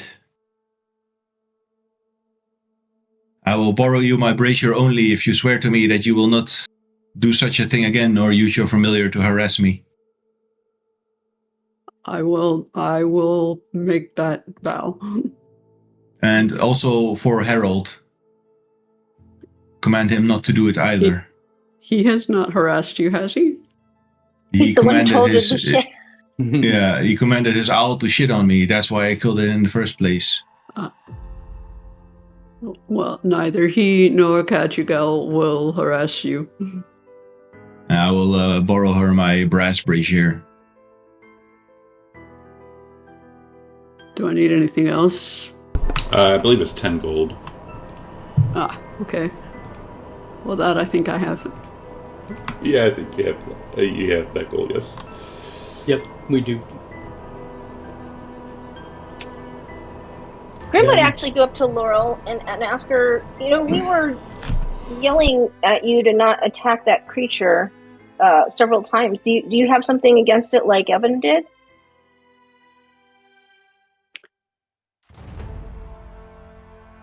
No, I just couldn't clearly understand what you were trying to say, and I saw things starting to heat up. So that's why I did. I apologize. No, that's the heat of the battle. Totally understandable. But Evan really, whatever Jotun are, he just goes after them. Yeah, apparently so. So maybe we need to devise some sort of signals that we can communicate over greater distance. That would be a good idea. I'll try to work on that.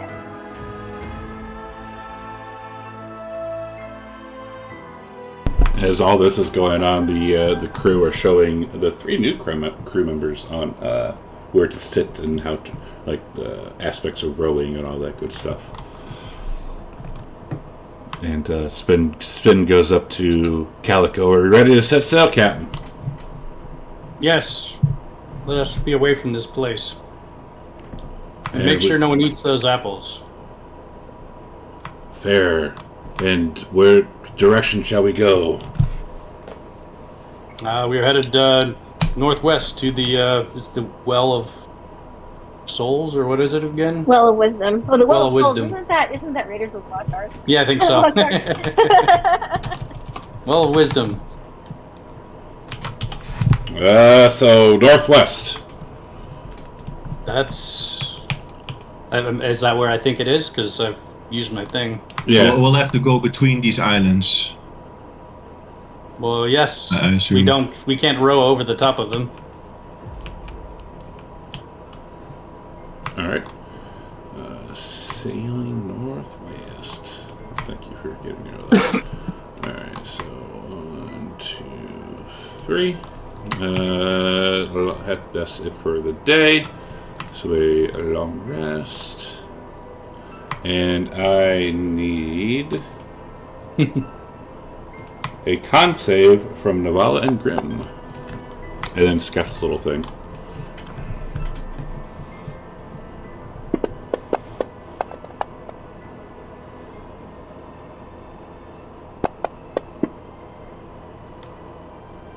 Alright, so as you both wake up, you both feel just swell.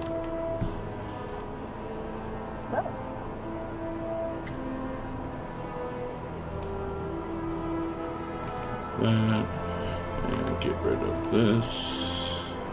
No more bump in my stomach. Correct. Does something hard come out in the toilet time? Yes. As yes, you go and wherever you do your business at. If you turn around and look, you see like a big wannabe stump start to grow as it's evacuated from your bowels. No way. I hear something flop into the ocean. It's a little tree that's floating in it. Yes. Oh my bobbing God. up and down. Yes. Another meaning for bobbing for apples. And Grim is feeling hopeful. I'm just gonna declare Grim's feeling hopeful. Alright. Calico, still use your thing. You still get the sense it is northwest. So another day goes by. Scat the roll, please.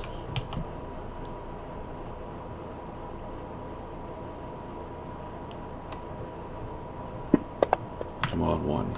Damn. Alright.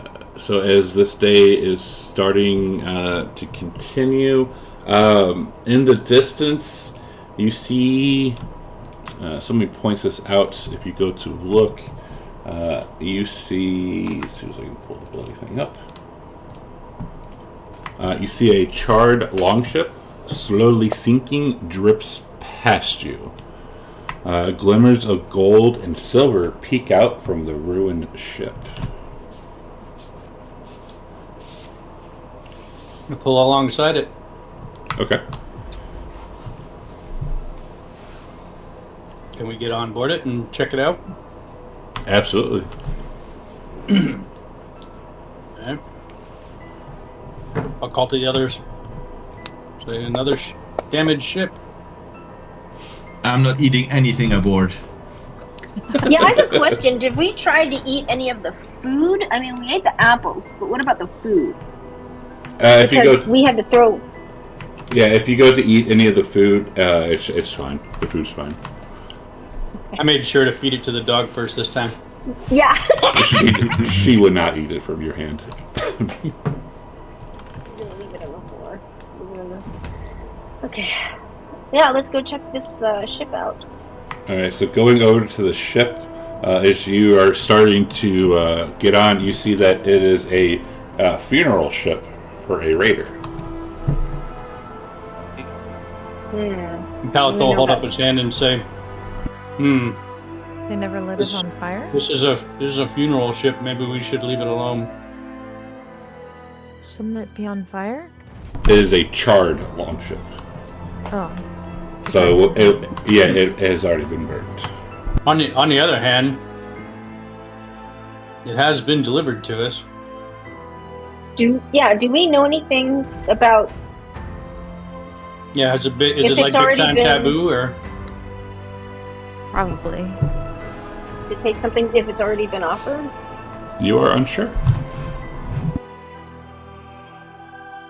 I will consult Alden. Hi, it's okay to take. Yeah, I think it's okay to take. That's an interesting way of deciding. I know. You're not consulting Alden, you're deciding for yourself. That's what he thinks Alden would That's to. true. I mean, well, Grim would pray to her gods, and did she get any feeling from any of them? Nark and Iden? You do not. Well, I'm going to forego praying to my god. Well, if Teleco says it's okay, yeah. Did you want to get one of the crew to take it off and see what happens to them? Or we could just, leave it be. I'll look at the crew. I'll say, what do you guys think? I think Alden would allow us to do this. You are the captain. We will go by your decision. If Alden says it is okay, then it must be okay. More importantly, though, I think the captain is asking, how would you feel if your captain commanded you to do this? I'm not commanding. I'm asking them.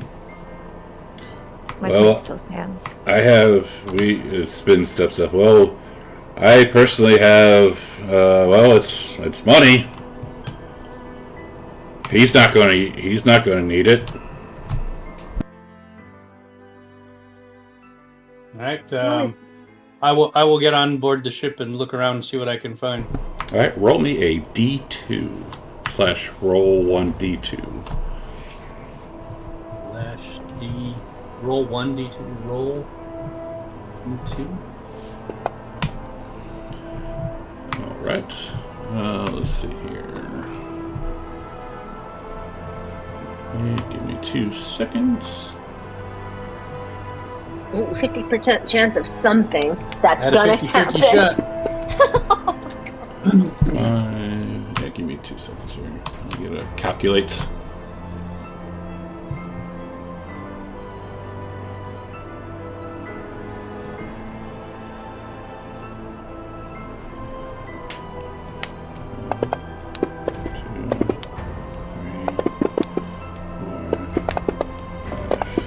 Jesus, it's a lot of dice. Yes, it is. What are we rolling for?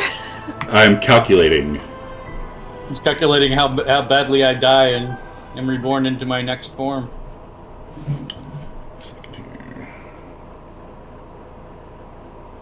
Yeah, you can talk amongst yourselves because I have to calculate stuff. So it might be a moment. Take our 10 min. Yeah. Oh, actually, it is already after 10. Yeah, so let's take our 10. Let's come back at 25 after.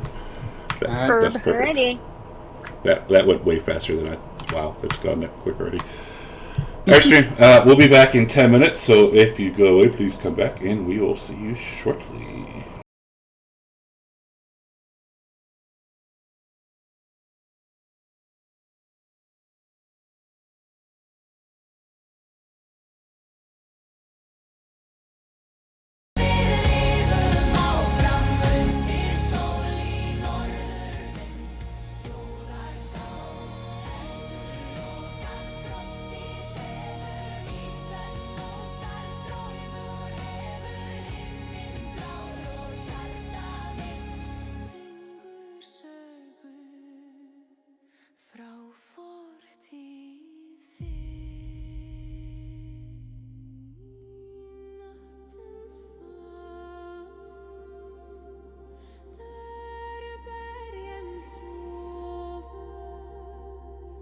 Vaknar sången från forna dagar.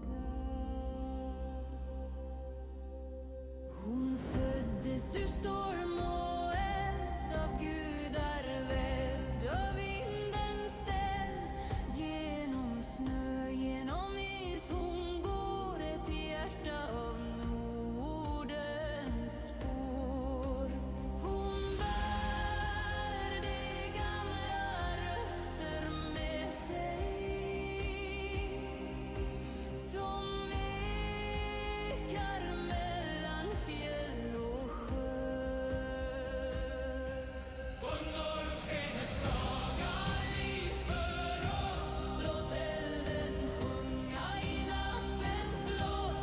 Hon dansar fri på himlens valv, av evig kraft, av Nordens hall. Hon talar till träd och sten, till havets djup, till tidens ben. Hon minns Valhalls gyllene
namn.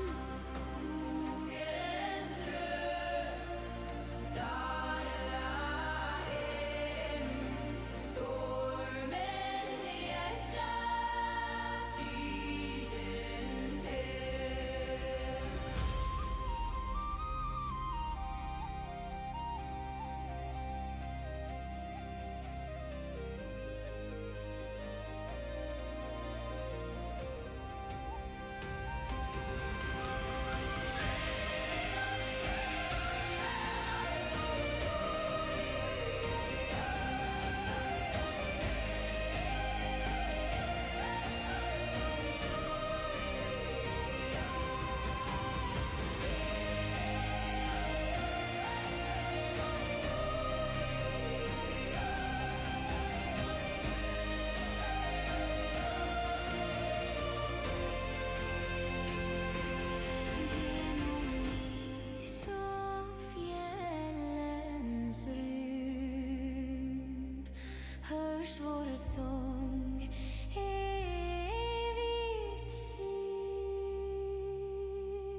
tro vår kropp. Hör du vårt namn i tidens sång, Nordens eld.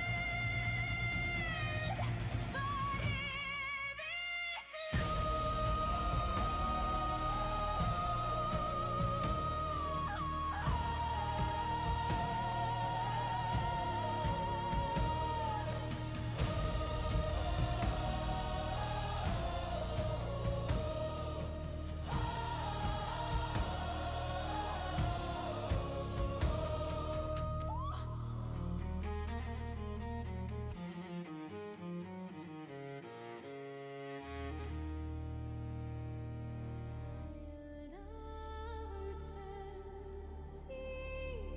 nattens famn. Vinden sjunger våran namn.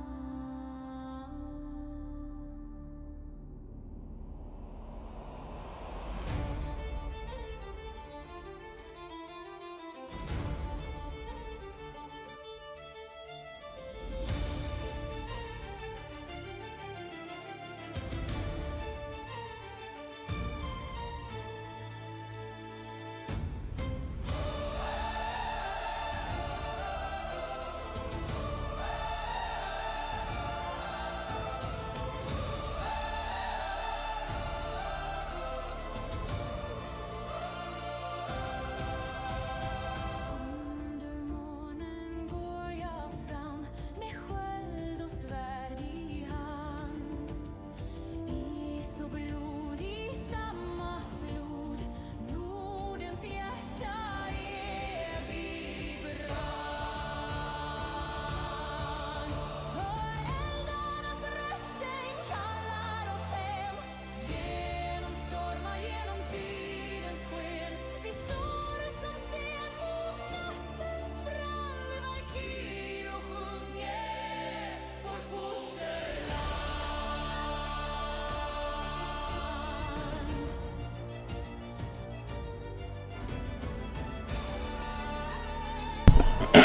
All right. I believe we are back. Cool. Let the calculations commence. All right, so Calico, as you're going over onto that ship, looking around, you find a crap load of gold, a crap load of silver, 3 pieces of art. One of them is a piece of a leather cloak. You find a carving of stone. You find some wooden dice, and you find 2 scrolls. I will call Navala over and have her cast Detect Magic. Sure what I have found. I will cast Detect Magic to see if it's magical. Do you go onto the The ship? Or ritual. do you go to the ship, or you just stay where you're at? I'll say, Calico, bring it over. I don't know if I want to touch it if I don't know it's magic yet. But I don't want to go over to that charred out ship. But there's It scrolls looks over like here. it's going to sink. Oh, okay. Well, if you mention scrolls, I'll go over to the ship. Magic Alright. word. And you cast a touch magic from the ship. Yeah. All right. You do not pick up anything magical. I guess like the scroll. I don't know if scrolls would pull up as magical or not. But Yeah, they would. yeah. So the scrolls pop up as magical, but and you find 2 potions of healing. Sorry. Unfortunately, we I'll know pass one nothing over comes to up Calico. Cruises. Pass what to me? Potion of healing. Oh, cool. I will take those. And I will cast. I will take the scrolls back to the main ship and cast Identify on them. All right. So one, you don't have to because you can read it. It is a scroll of suggestion. Oh. And identifying the other one is a scroll of armor of Agathis. Okay.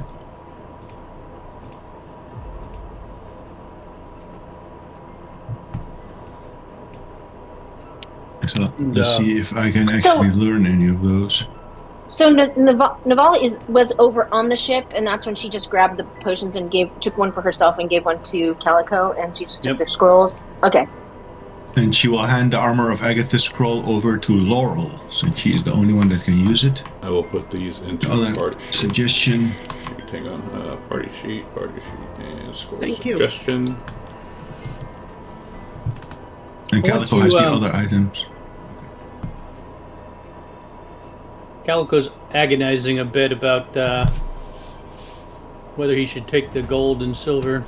So it's like a pile of gold and then a mound of silver, a lot of silver. And you said leather and what else? Yeah, art of leather, picture of like a stone carving, and then some wooden dice.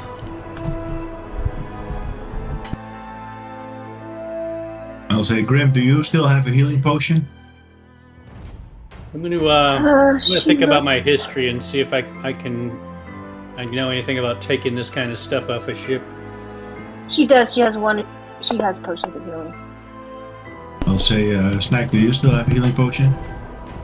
I have one. I made one today. Yes, I could heal somebody with my elixir for today. I think that's what I rolled. Okay. Do those last, or do they only last a day? One day. They only last a day? Yeah. Oh. Laurel, Yeah, do you still have a healing potion? Who needs it? I'm not sure I do. She's got good berries. But will they bring me back up to strength? No. No, she could use a healing potion. Yes, I could. Well, I mean, I'll give you mine. It's just only good for today. Oh. Well. No, I was just asking because I will hand the potion to someone that doesn't have one yet, so that we all have a potion of healing. Understand. And if Laurel doesn't have a potion of healing yet, I'll give her the potion of healing. Yeah, she does not. Yep. Thank you again. And are you taking the scroll of Agathis? Are you doing anything with that, Navala, or no? The Agathis is she gave it to Laurel because she's a warlock, but she will take the scroll of suggestion because she can learn it. All right. Is anyone taking all the gold on this? That's what I was trying to decide. I was doing a history consult in Calico's mind to see if he knows anything about such deeds. He does Snack not. is so. In that Snack is case- very rarely watching everyone take this. In that case, I would ask the crew to come retrieve the gold and silver. Leave, please. What? Just leave one gold coin with this poor man. Well, of course we would leave one gold coin. That is not a problem. All right. Let's see. These things were gifts for his afterlife, I assume. Of course, Calico won't take any of it because he's vowed to give it to the crew and to the party. You did vow for not giving it during a raid. This is not a raid. Oh. I would still give it to them, though. Okay. What about the silver? Same. You take it. So taking all the silver. All right. Well, we'll leave one of each coin per Snack's request. Just Okay. one gold. Just one And gold. she's watching, like, Right. in case they don't, then Snack will throw a gold coin to the ship. Yeah, they'll leave it. And what about the pieces of art? Calico doesn't care much about them. Does anybody else care about the pieces of art or the dice? I mean, if you're going to take the gold, you might as well take the art. Surely will sell well. Okay, so Yeah, I think we could sell them. What was the thing of leather that you were talking about? A leather piece of art? some kind of cloak.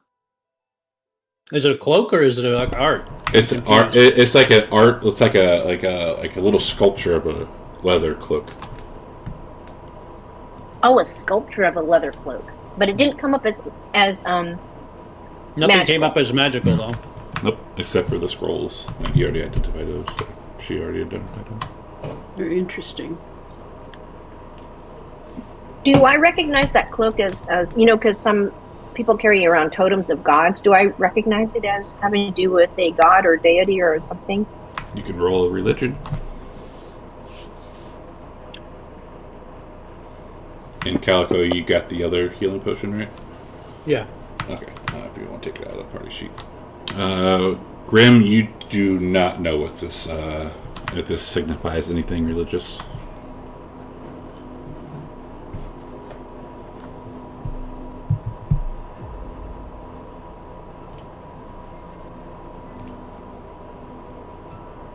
She'll take the dice. That might be fun to play with.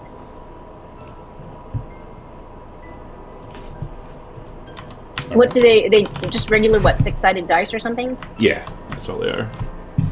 A pair of them. Could keep Sita occupied by teaching her how to play. It's true.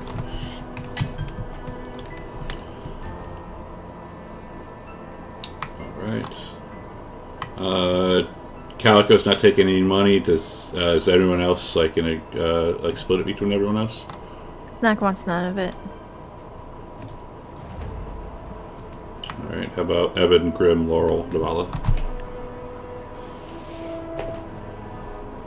I'll take some. Likewise. Yeah, Grim is fine. Yeah. And Evan? Good for you, Snack. We need someone to revive us all. Snack does not believe in taking things from dead people. He'll stay on the boat. He's not going to desecrate what is essentially a tomb. Yeah. We're not asking His that. We're asking if funeral he's going to take goods. any of the money. Yeah, let's say, are you Right. taking it? Are you taking any of the money? No, he's not going to partake in taking any of that. All right. There's- I don't Since want we've that been- bad juju on me. Yeah, since we've all been seeing gods and Valkyries and putting the fire of pyres, he's not going to risk any bad juju. Fair enough.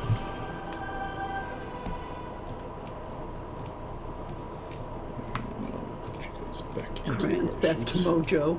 Pretty much. This poor man's gonna get to his afterlife with none of these things he was given. I want to inspect the guy. Is the skeleton still there? Yes, the skeleton is there.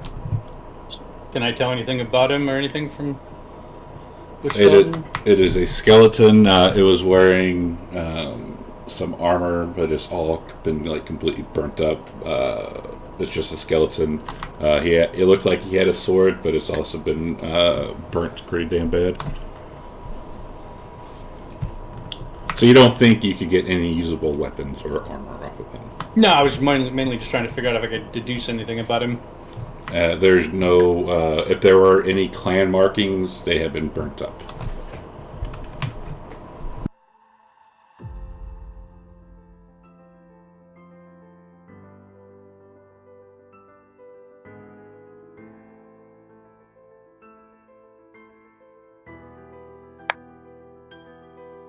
Okay, I will say a quick blessing over him and say,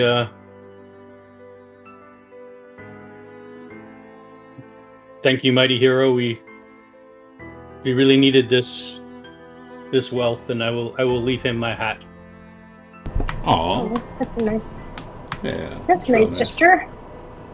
Yeah. It's not going to help you. The only thing I took was a potion so far, so. Like I said, we need people to revive the rest of us. Okay. So that was the. We moved one more. That is the end of our second. So for Grim, this is the end of day 2. So you'd be on your. This will be the start of your 17th day. So we're taking another long rest, is what you're saying. Yes. More chances for Evan to go insane. And I I'll need. cast berries. Okay. I need a D4 from Navala, Calico, Laurel, and Grim, please. Jesus. Oh, I keep rolling the healing potion. The universe is trying to tell me something.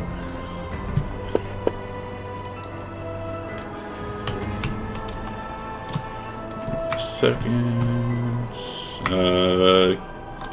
Guess Calico is the second one. So it's Navala's there. Calico is this one. Me and Grim. Alright, so as we. So Calico using your thing again, you are still getting it going northwest. and you see a bunch of land going that way. It is all highly mountainous. It does not look like you could climb up it.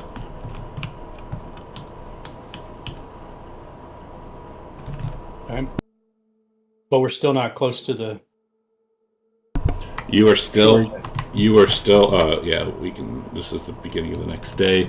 Yeah, there's, like, to the south, you see another landmass. You see a small island up ahead, like, directly north, and then northwest is a mountainous range.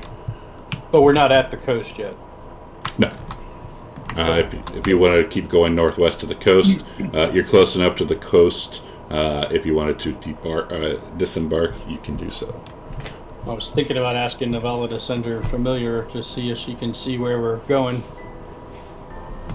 Well, she can, but it can only see so far as like a bird could, I suppose. So that she will send out her familiar and command you to fly. So it's still northwest, but there's nowhere to climb the mountains, is what you're telling me. Correct. Like you, so then I would probably order us to go northeast until we can get around, or find a place we could climb the mountains, maybe. Okay. I'm just curious, just out of game. Calico, which roll of the D4 is yours and which one is Laurel's? The second one is mine. Okay. The 2. Laurel rolled a 3, I rolled a 2. Okay. And Navala will approach Calico and she'll say, unfurl the map of Grimdare. I noticed something. And she will trace her finger. I'm not sure if you're looking at the map. She will trace her finger like this and says, if you follow the straits up here, you are led directly into the land in northwest by the river. You are correct. Let us go that way. But I'm not sure about how to exit that place. There's also a second river along this side. And that seems to go to a lake here. I should have a good directional sense when we get there. All right, but I'm just saying, if we sail inland like this, we'll be able to sail maybe those rivers. But if we want to go back, we'll have to sail all the way back again to get out. Yes. But so I'm not sure if it's a superior route to. I think you're right, because the direction is showing it is towards the middle of the land. So this is like the direction? Yes. All right, then I guess the river, maybe this one or this one? Yes. Well, when we get over there, I'll know whether it's north or still northwest, so. Okay. I'll have a better idea. Yeah, and our ship is still small enough to navigate those rivers like when we were first leaving nowhere. All right, then I guess we have to head Quick west. Question? I guess we'll find out. You don't know? Oh, okay. So we go that way. All right. So this is the end of day 3. So Grim, on top of the seizures you're getting, you feel a great pain roll throughout your entire body. Can she connect it with anything? No. It's like some of the worst pain you have ever felt in your life, and then it dissipates a little bit. Okay, well, she'll take a knee and, yeah, well, at this point, hold on a second, I need to switch my AirPod.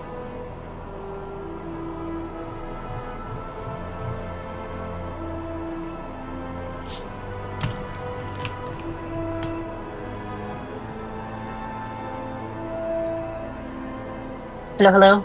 Hello? Hello.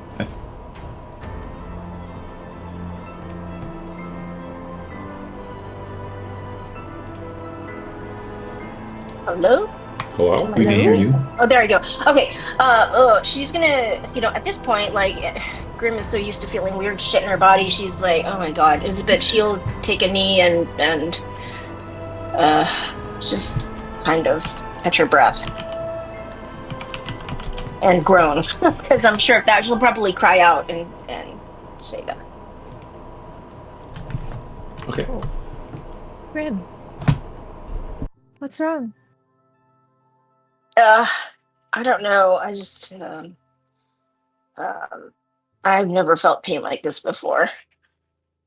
Pain. Does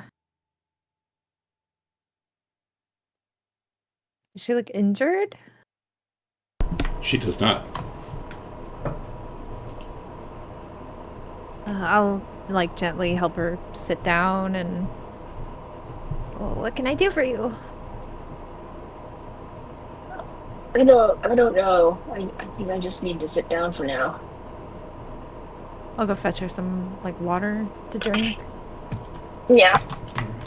She'll probably try to take some, herbal pain medicine thing.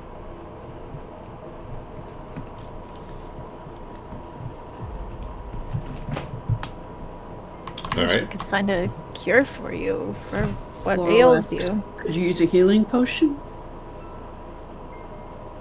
I don't think so. I have the one I made today.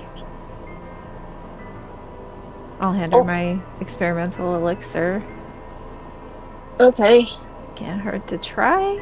Okay, if that's okay. She'll try that. Yeah, I can make another one tomorrow. It's fine. You should drink it. She drinks it. Does anything happen? No. Darn. And as you're doing that, one of the crew says, "There's people. There's ships up ahead. They're coming right towards us." What do we see? You see two longships, one larger than the other, charging through the sea side by side. Water churns from either side of their hulls as they surge through the seas. And they're coming from this direction. And now I'm out my healing potion. And what do we do? What was on the sides, you said? Do we see their markings? You do not. I will cast Thaumaturgy on myself, and I will yell at them, "Hail, friend or foes!" And they come up to you and stop and say, "The Raven ship! Where is Had?" Had's with us, right? No, we is killed revenge. Had. No. We This killed is the Had. revenge, Oh, that's right. not the Raven ship. They say, "Had is no more." You command the Raven ship now? Yes, The revenge. but we have Not the name renamed of it. our ship. And they say it's the Revenge, but it's clearly painted on the hull. The Raven ship. I don't believe I would have left it that way. I look over the hull. Do I see the Raven ship painted on there? Yes. Didn't they commission somebody in nowhere Yeah, we to did. repaint it? No, you did not. I believe we did. I could have sworn they did. You just Only changed. Grim the 14th would know. All you did was You change. just said you renamed it. Exactly. You didn't say it got painted. Well, we haven't had time to Raven paint ship it it yet. is. I always like the name Raven ship more than the Revenge. Navala chimes in helpfully. And they That's say, not helpful. "So Had's not here. So you command the Raven ship. Where are you sailing to?" Nowhere. Just kidding. I'm kidding. I'm kidding. Nowhere's I the didn't other say direction. That was a joke. We are going to the well of the gods. They look Grim will around. say the wisdom. well of wisdom. Well of wisdom. You say the Well of Wisdom. Well, you're not getting to it through this way. Well, how do you get to it? We must get over the mountains. He says, "Well, about 2 days ahead is a massive iceberg completely covering any passage through the rest of the sea." Do you know another way to get there then? Well, no, but if you're trying to go that direction, you're not going to get past it. We tried and tried for several days to get past that iceberg, but we cannot. Maybe we could succeed together. Grimacing in pain, would say, are there any towns or places where we could buy things around here? Not going that way. The closest place is Fjellger, but that's the opposite direction. Can you point out on the map where it is? And what's it called again? Thank you. And they say, "Who are you? Why is a woman talking to me?" Hey, women are warriors in this time too, though. I know. She'll say, I don't know, but you're answering. And he looks towards the captain. Says, "Well, the opposite direction. You head northeast. It's where that volcano erupted a few days ago." All right. I guess we will go that way. Are you coming with us? No, we sail towards nowhere. Well, tell them we said hi. Laurel asks, Hey, who might you wouldn't be interested in buying a thrall, would you? And they We say, don't have any anymore. We do. We have one female One left. of the women. Oh yeah, that's right. There's one left. I will grab the woman by her arm and stand her up on the deck. This one, she's in fine health. And you see that these ships are completely covered with men, and they start murmuring. And he says, "How much?" 500 gold. 500 gold. What the hell? She must be a goddess then. Oh, that she is. How much can you boys put together? How about 100? 400? 100. 450. 100. He said 100. Sorry, 100. Okay. 200. 150. Deal. And we I'll must buy it for inspect her first. 175. You We're what? bidding against ourselves. Whoa. All right, I hear 175.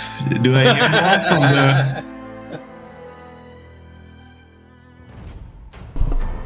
And what does a leathery creature attempt to do with a fine goddess woman like that?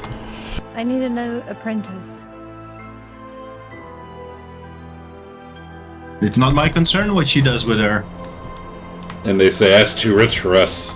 If your leathery lizard friend.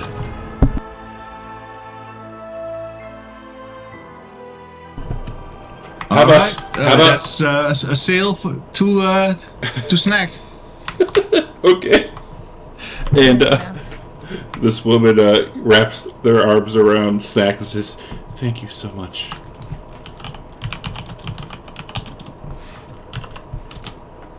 Snack doesn't say anything to her. Okay. Okay, I'm subtracting 175 gold from my gold to give to Navala.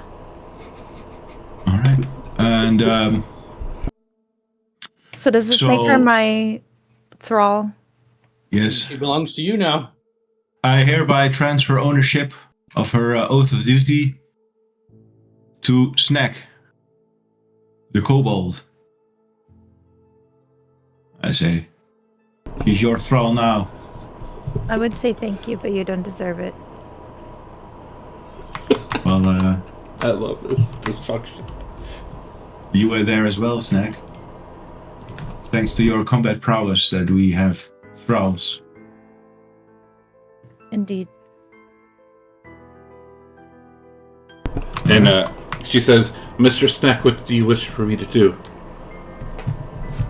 Whatever brings you pleasure. And you see a flash in her eyes, like, "What brings me pleasure I cannot do on this ship right now." Then we shall strive to attain that for you. Yes, Mistress Snack. Thank you for freeing me from the Greba.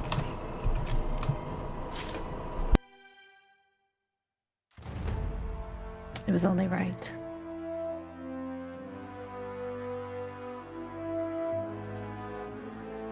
And Sitha will come up, grab her by the hand and say, "Come with me, I'll show you where you can stay." "And what's your name, by the way?" "I'm Sitha." And the woman says, "My name is Lagatha." Wait for thank you.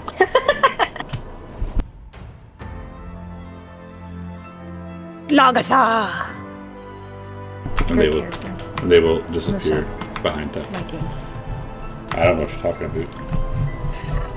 I love her. So Navala will go up to Grim and offer her 58 gold for the sale of the thrall if she wants it.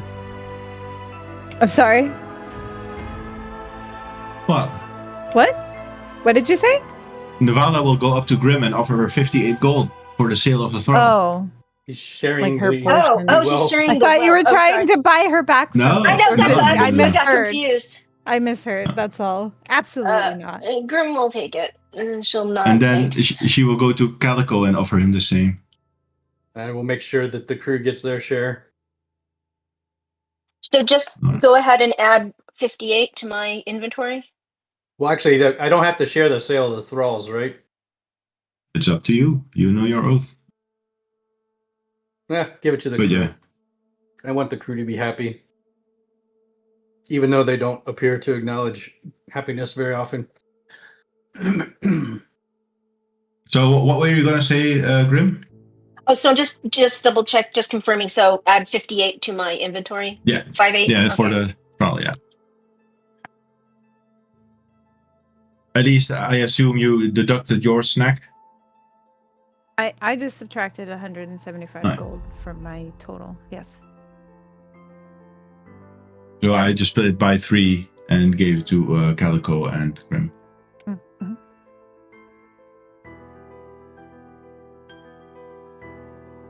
Because they were the only ones on board with taking thralls in the first place. I remember Laurel and Evan not wanting anything to do with it.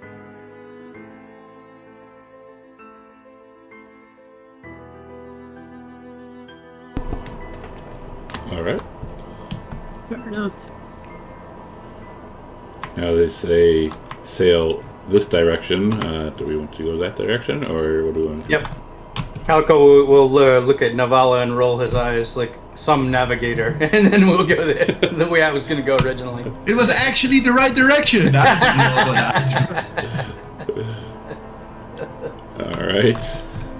So at the end of this day, Calico, you also feel immense suffering, great pain coming from your body.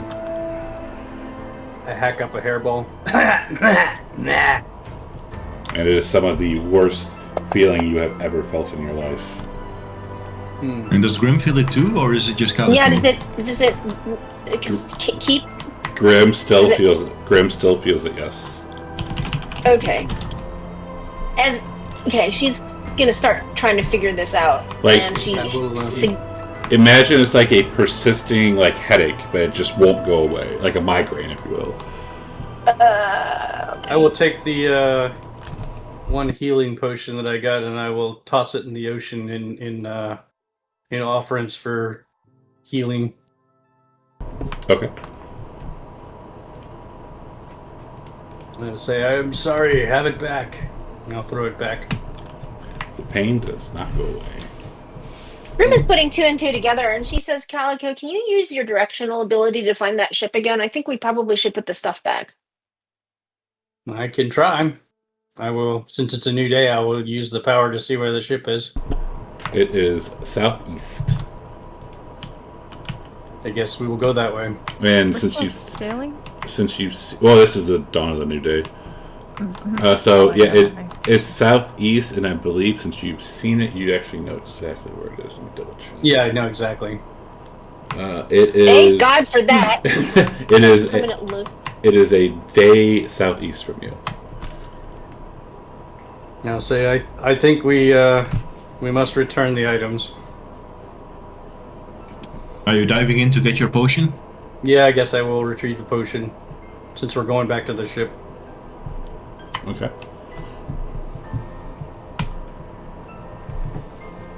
Well, I mean, this is the only way we learn these things. Curse of the Grave Robber.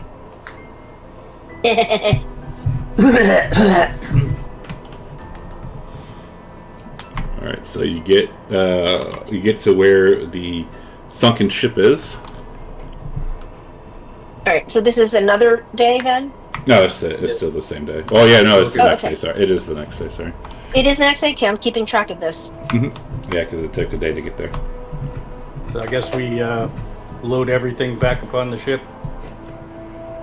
Okay. It is sunken, so I'm guessing you're just gonna don't maybe sack it all up and then take it down or something. Okay. Yeah, Grim can take it. Grim can take it down because she can breathe underwater, so she can go as long as her head doesn't explode. So I'm gonna delete As my. not like amazingly deep, Calico can get down there and back pretty easily. All right, well, we can do that together. I'm gonna get rid of the wooden dice. Okay.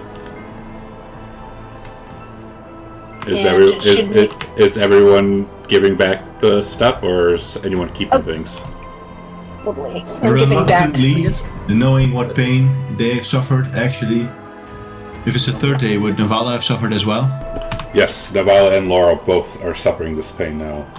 Yes. So Navala picks up screaming and rolling and turning, and just as if she's being tortured. And then she looks haggard and sweaty as they suggest returning the items. After such a nasty experience, she will reluctantly give up her scroll and the money. Yeah, and I'll give up the things that I got as well. Okay. Let's see how much money it was So again. do you have the ability to get rid of that on your own, Ingorgy, or do I need to do the math? 77G. You need to do the math. Okay, Speed hold on. wants to be.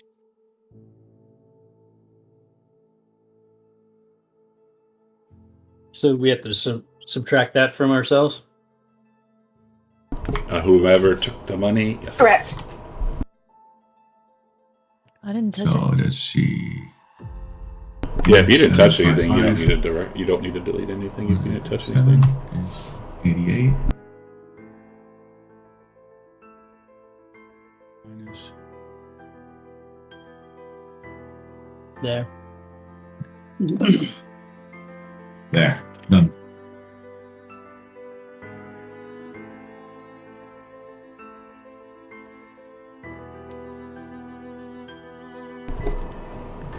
And the crew reluctantly gives it back to. I don't see why we have to give anything back, but fine. I mean, some of them have experienced the pain as well, right? Yes. But Some probably have, not all of them. some have not.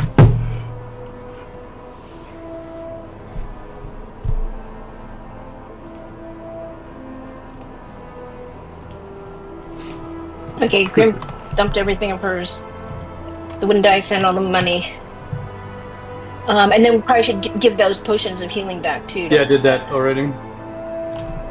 I put them in the party sheet.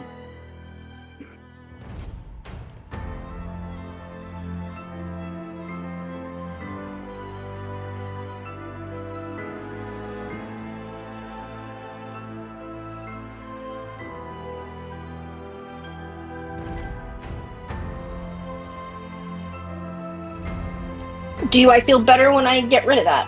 Or maybe not? You still feel the headache. Okay.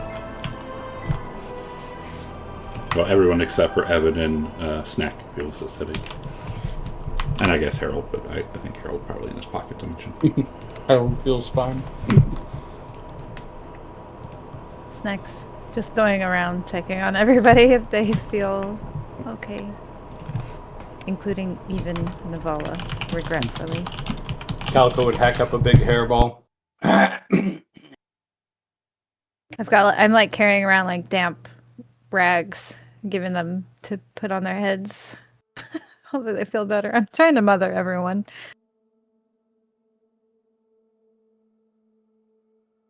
Okay. All right. I will order us back on our destination. Back northwest. All right. This is the end of the current day. Everybody except for Snack and Evan, roll a d20, please. Oh no, there's still not. Oh my god.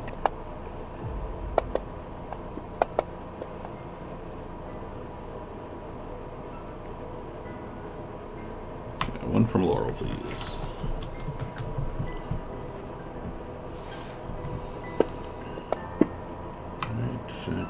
Thank you. As the four of you wake up, and you are bleeding out of your eyes and mouth for a few minutes. Oh my god. Um, I have my thrall aid me in bringing them water and clean rags to clean themselves with, and I'm just like running around the ship with my thrall trying to tend to everyone who's bleeding. Wait, so this is the next day, Correct. the next morning. Correct. Okay, hold on. Yes, Sita. We'll see to her, but last. She's a bitch. Maybe not. She's just very snarky and doesn't like Nabala. Someday my kind-heartedness will rub off on Sita, right? We'll see. To answer that question, you get a...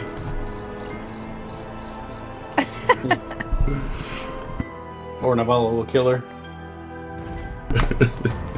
or Nabala will kill her, yeah. Dude, all five of us. All five Even the of people you. that didn't take anything. No, all four of you. Evan and Snack does not. Oh. Evan rolled Evan's for his just- insanity. Evan's just Oh. watching this and just doing everything in his power to hold back him telling everyone he told them so. Okay, so it is then Calico, Grim, Navala, and Laurel. Correct? Evan will, Correct. Everyone took stuff except for Evan and Snack. Evan will take an apple or take some food from the ship. Take an apple, yeah. Take an Don't eat apple. the apples! No, we threw those apples out, didn't we? But he'll take No. some Yes. rations from the ship supplies and slowly munch on it, giving Latara some as he's eating it himself. Well, you gotta run that by the quartermaster. And you hear in your head, it serves them right. And Evan will just nod his head while he's chewing on like a piece of hardtack. Food, please. Continuing to be hopeful. Okay. I'm just tending to everybody as best as I can. Teaching Lagatha about putting pressure on blood wounds and things like that. And you see what she... Laurel's still experiencing this, and although I'm resistant to poison and disease. Correct. You might be resistant to poison disease. You might not be resistant to other stuff. It's probably a curse of some kind. Okay. And Returning the treasure didn't do it, then what's the deal? Maybe it just takes time. Maybe you should all ask forgiveness from who's the goddess here that oversees death? Hell? It's true. Couldn't hurt. Although that would, well, hell, yes. It wouldn't hurt. She presides over people buried in the ground. The people who are buried like a warrior, that would, ideally the Valkyrie would take them to Thonir in the halls of the slain. Well, don't put all your eggs in one basket, as they say. Try them both. Gods do love flattery, so It's true. maybe some group prayer session might be useful?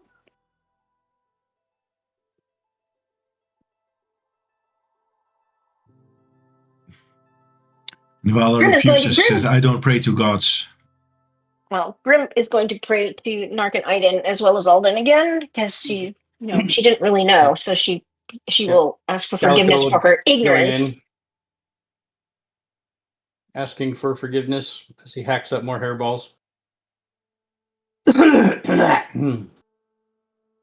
Who does Calico pray to? Alden. Alden and I'm joining Grim too in other prayers too, just in case it's not.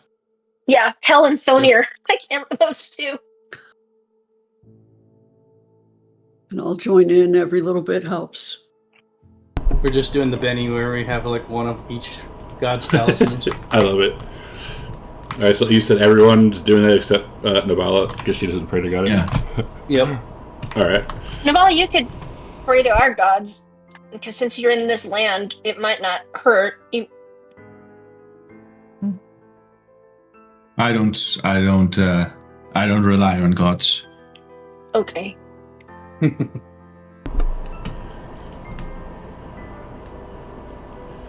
All right. Another day passes. Roll from Scott, please. Come on, man. No insanity. It's so funny that the first day was the one. Like, So It's never gonna roll it it's again. never going to happen again. I know. I think I said that too during that session. It's never going to happen again. So when y'all wake up, Navala, you are still bleeding out of your ears and eyes. And in that pain that you're experiencing, you see, you get an image of somebody or something that looks like this.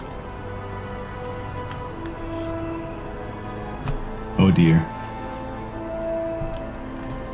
And then it disappears. What about the rest of us? The rest of you are fine.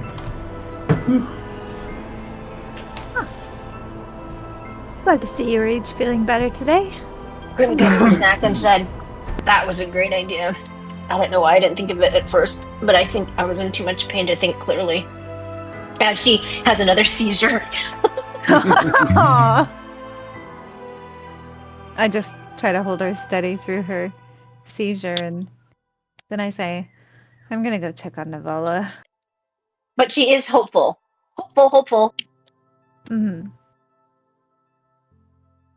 And yeah. And Navala is raving to herself.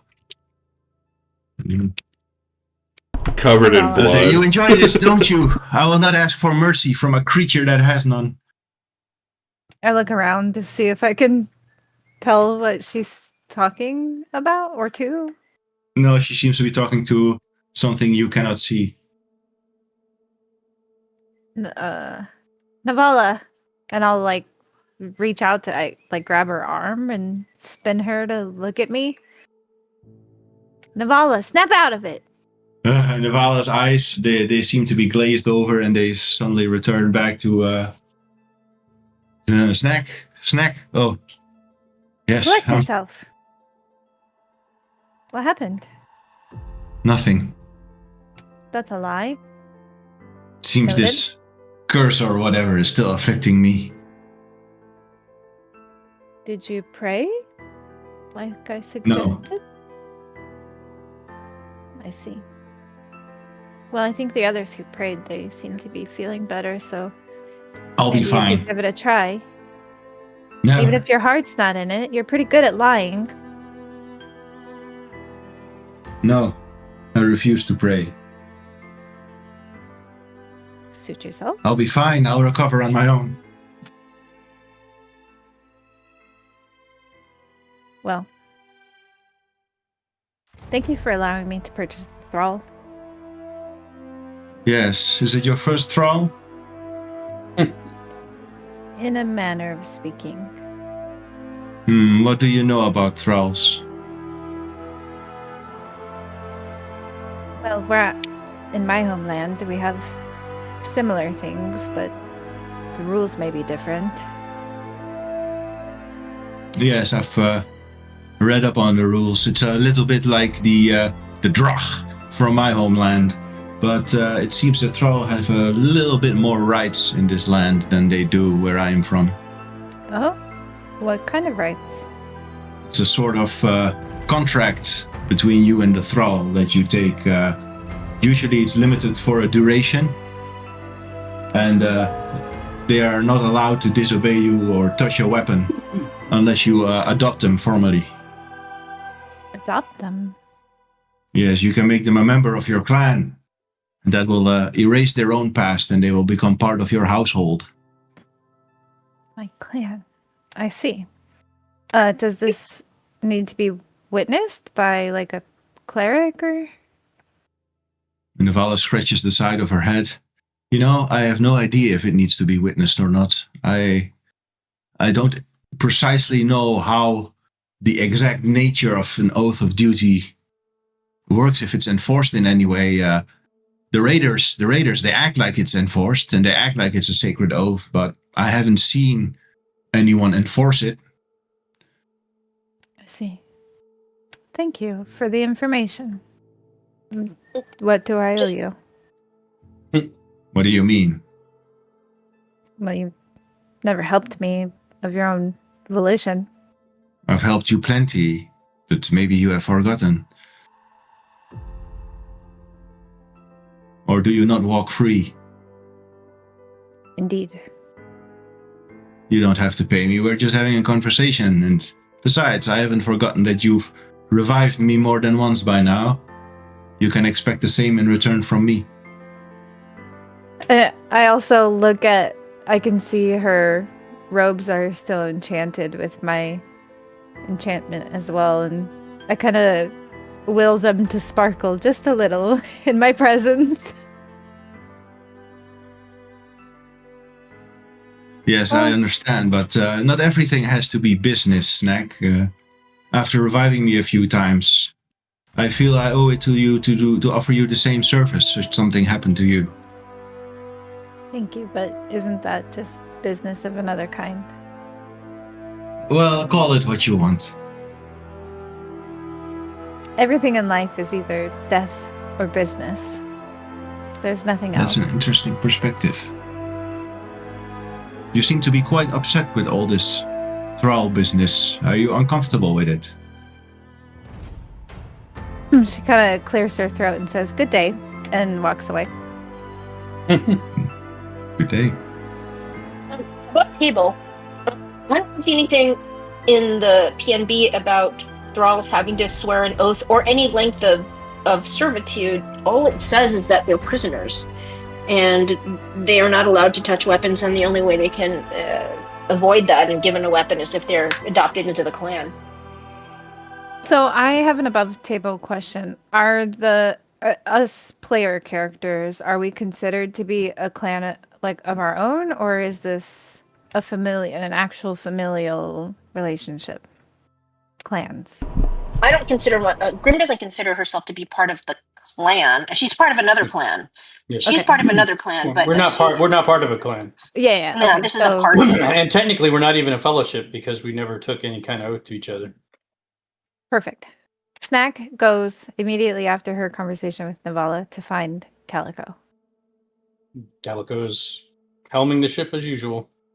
I get down on one knee and I say, "Captain Calico, I request your oversight for a ceremony that I would like to participate in." One of my eyes arches up. And what exactly are you looking for? I am to found my own clan today. Your own clan? Yes, Who else is joining your clan? my thrall. She would have to freely agree to that. I will ask her. And will you worship any particular god or goddess? All the gods I know. And what will be the rules and laws of your clan? Does that matter? Well, yes. Cannot have a clan without any rules. Unless you are going to be a lawless clan. That might not be looked on favorably by the other clans. Plus, I think you would have to ask, remind me from history, is it Mother Grima that runs the clans? Something like that? There's a leader of all the clans right now. Well, all the clans they worship different gods. Yeah, but they're led by one particular clan leader at the moment. If I recall correctly. Well, you mean Mother Gunbard? But she's the Jarl of the Hallhorn. Yeah, Mother Gunbard. I think you would probably have to have her permission to officially become a clan. Then I will ask it when I meet her. In the meantime... I mean, that clan takes a leadership role when the Drift Hall gathers, but I don't know if she's particularly the head of the clan. So, I mean, I can help guide you in what I think requires to be a clan, but you would probably need her acknowledgement to be recognized by other clans. I understand. I only ask for you to oversee my oaths in the formation of my own clan. I can do this. Wonderful. Tonight? Whenever. Perfect. I just need some time to prepare, of course, and I need to speak to my thrall. It's kind of odd to only have 2 people in a clan, but... Would you like to join? Not at this time. I don't mean... I'm not even sure where we are going or what we are going to do. Maybe if we wanted to make a clan, if all of us wanted to make a clan, but that doesn't seem to be the path we are on. And I respect your decision. I still have obligations too. But I will consider it for the future. Thank you. And I'll just leave to go find my thrall to speak to her. I don't know if you want us to RP that or not, Engorgio, because you'd have to be my thrall. That's fine. If you want to. Okay. So I will say to her, I'm going to found my own clan. I would like to adopt you to become part of my household. And she looks at you and she'll take a knee and what do you wish for me to do? I wish for you to... I'm trying to figure out how to word this. Sorry. One, I want you to learn my craft.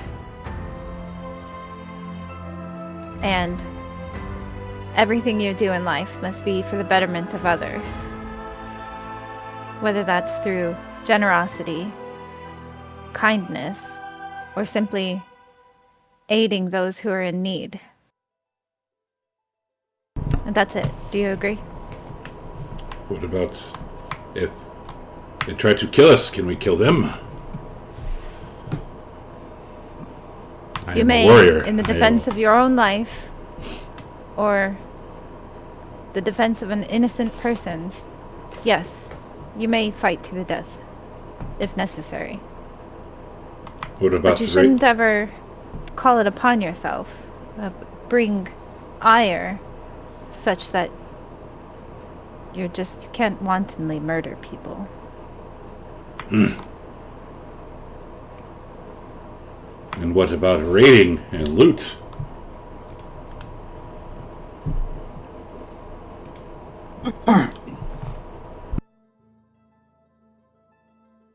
I think there are other ways to acquire wealth. Business and the selling of goods. No. We shall sell thralls. No. What goods do you speak of? Things we craft through our profession.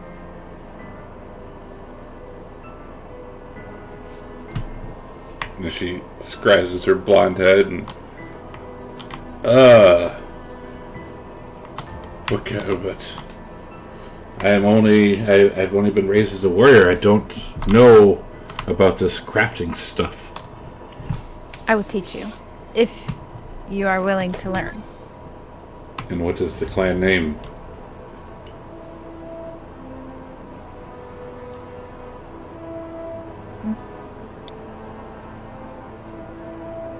I don't know.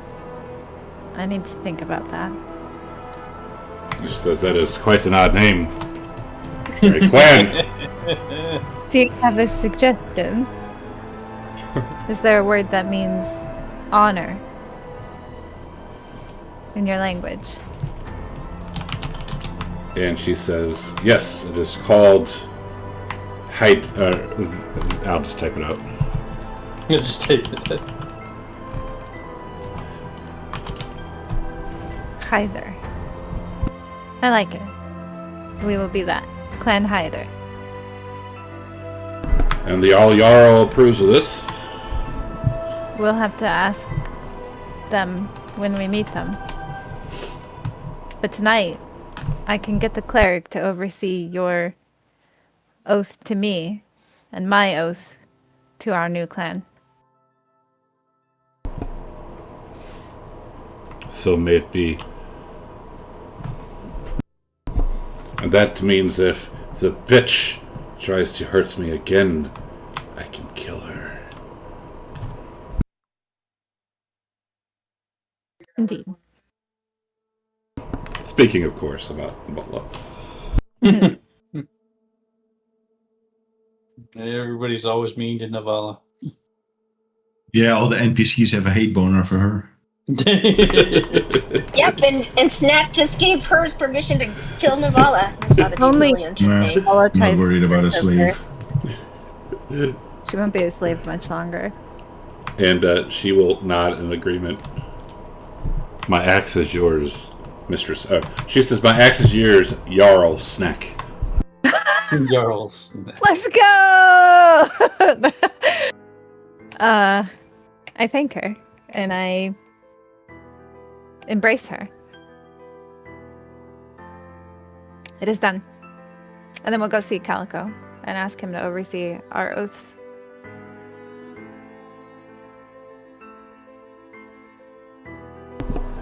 Okay.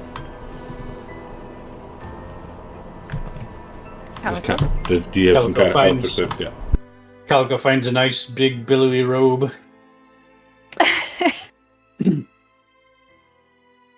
And he says, You look so regal. Yes, it's purple. He will say the oaths to Alden and say you agree to be part of the Raider clans and abide by our laws and your own oaths. I do, with Dranoff as my witness. And this you must prove to the clan leader and get her permission to join the clans, but Yes. I so witness your oaths and your intention to become your own clan. I swear to always treat others with respect, to always live honorably, to aid those who I am capable of aiding, those in need, those impoverished, and those hurt. Those are my oaths. Talco looks a little confused. A very odd raider oath, but it is your clan now. Are you sure you wish to join this strange clan? Are you asking Lagatha? Yeah. My axe is for Jarl Snack. And what shall be your symbol? Which great beast do you choose? A dragon's head. Right. I give you a a board to and some charcoal to draw it on. Okay.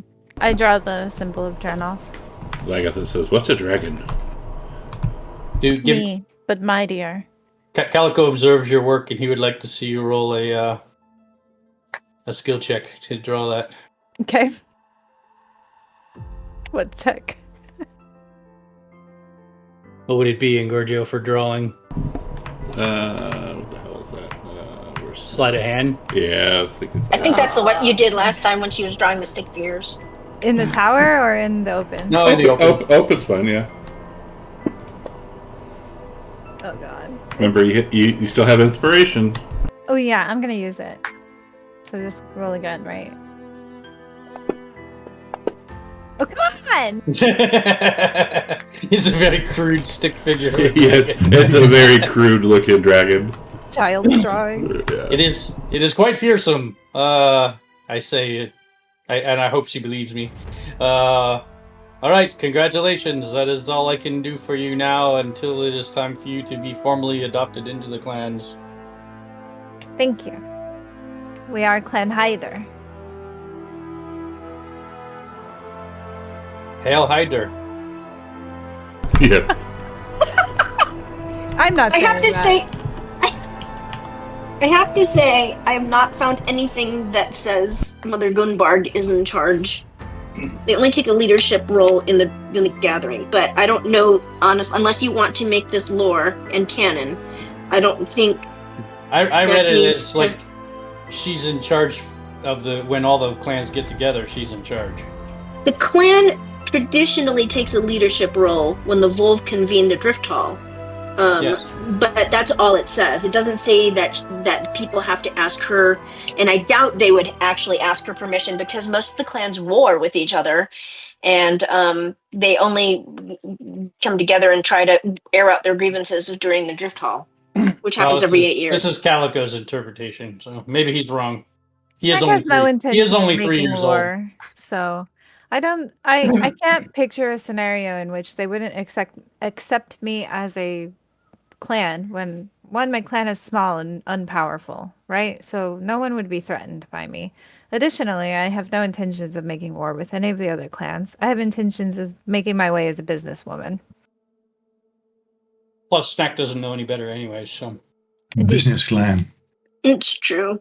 I mean, I don't even know if they'd even recognize her, but that doesn't matter because as long as it's, her idea of a clan and she's, freeing this thing, she's just sticking as well. She's just sticking as well as she can to the traditions of the land.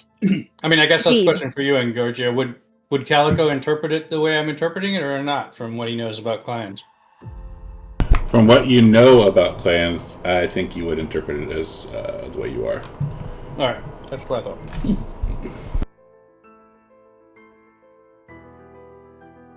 Acknowledging that Calico's really only 3 years old, so he didn't know a whole lot about clans. Exactly. Listen, I'm just trying to forge myself a path forward. That's all.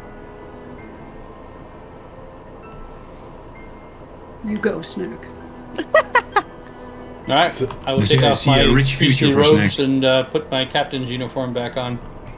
And as we're sailing out of this little mess, Ralph comes up and says, Captain, I know you were trying to sail to this supposed well, but might I suggest stopping off at the island of Falagur first? There's a great town there, and we still need a banner for the ship.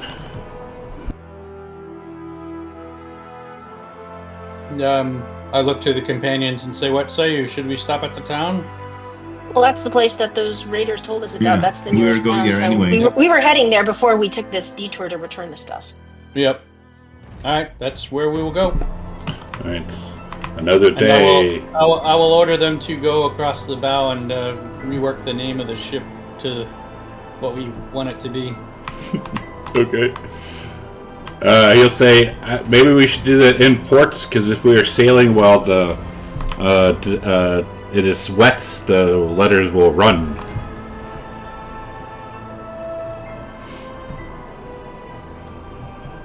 Very well. Roll from Scuff, please. And Grim is hopeful.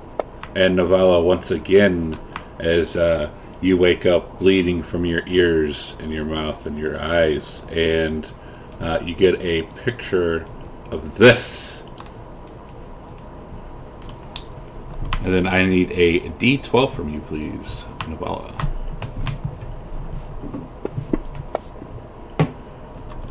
Do you wish to use your inspiration and re-roll that for a hopeful lower number? I don't have inspiration left. All right. So the blood loss you have endured over the last several days has reduced your total HP. Because I was gonna say before you kept on talking, can we give inspiration to each other? No. Okay.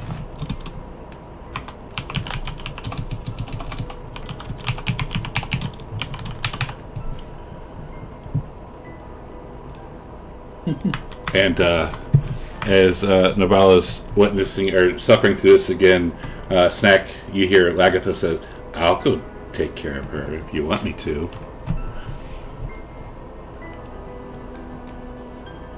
Yes. So you see That her would walk. suffice. You see her walk up to Navala and give a smile as she goes to clean up Navala, but like presses down on her extra hard to like hopefully make it hurt a little bit. Well, you be gone. Leave me be. What's this 2 gold pieces from? Drake. Oh, Okay, hey, Drake, thanks. This should be more actually. Hang on. I typed in the wrong number. Thanks for the 12. There we go. Ooh, 84 gold pieces. Nice. Thank you. Thanks, Drake. Takes. This is the only way Calico can get gold. It's true. One step closer to becoming a rich Jarl. So Navala, that image you're getting, the first time you saw it, it was like kind of looking away in the distance, but now it appears that this whatever you see is staring into your soul. I know what it is. Of course, you know what it is.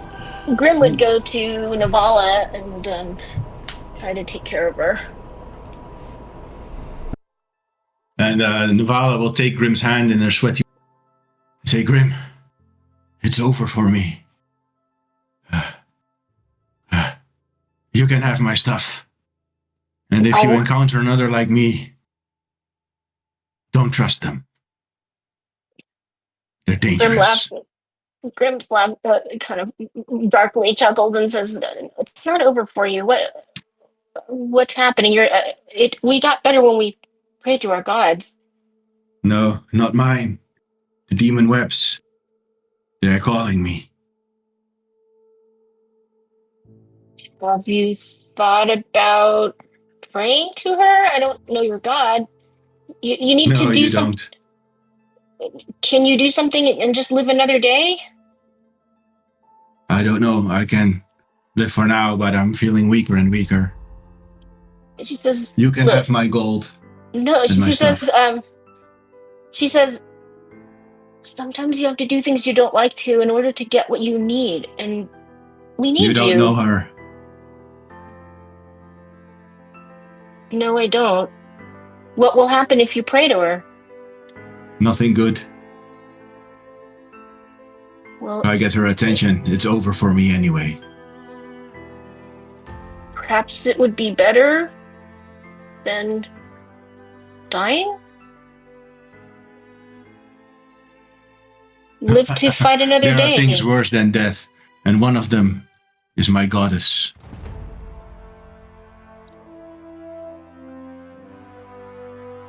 Grim will kneel down and she says, but she will pray to her gods and say, "We're in the land of our gods. Can you have mercy and intercede for this creature, this person who is here searching for a home? Would you have mercy on her and intercede on her behalf?" Would you please heal her? She didn't know the ways of our land. I didn't even know the ways of our land, and you granted your mercy to me. Would you please extend it to her?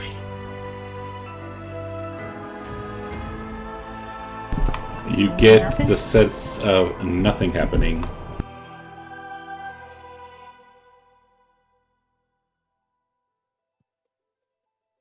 Navala.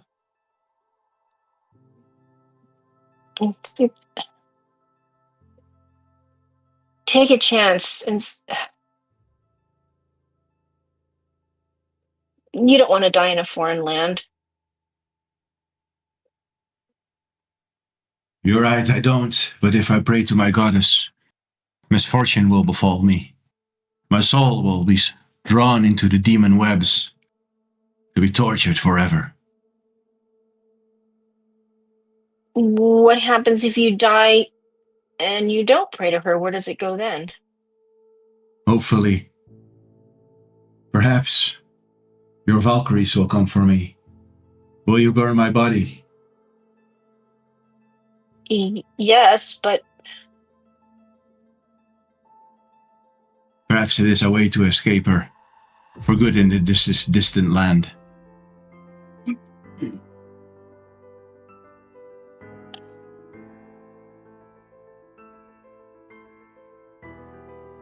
Grim is at a loss because Navala's being really... She doesn't understand.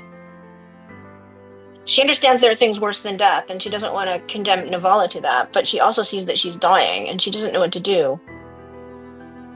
She's going to pray to her gods for any kind of insight. Okay. And Navala will stay in her cot.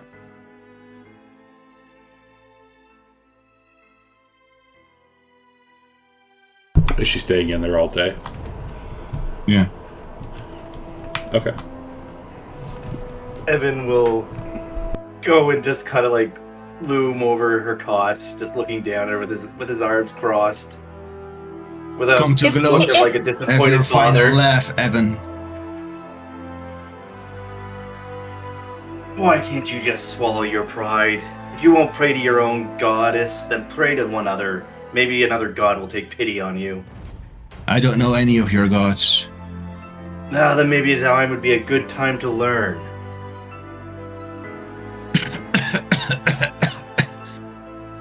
Gods. Why don't you... Well, I was about to suggest you pray to hell, but she is one that does not take pleasure in sadism and in cruelty. But maybe it'd be good for you to have a conversation with her. Hell, you say? I like the name of that. Well, it's not that hard to pray. But I don't know, she might turn her back on you considering of your past actions. If you won't pray to your own goddess, then pray to one of the gods of this land. I'm sure they'll be more than willing to have another worshipper. Tell me about her. Hell, I do not know much about her. She does not particularly like cruelty, and she wants to rid the world of it. She is the god of death. She takes care of the souls. She rules the underworld. That's as much as I can bring to you of knowledge about her. Is it a good place to go? I'm sure it is. Like I said, she wants to rid the world of cruelty. She does not particularly like it. So I'm sure her afterlife is a fair one. Perhaps another god. I assume that you would turn away from such a thing.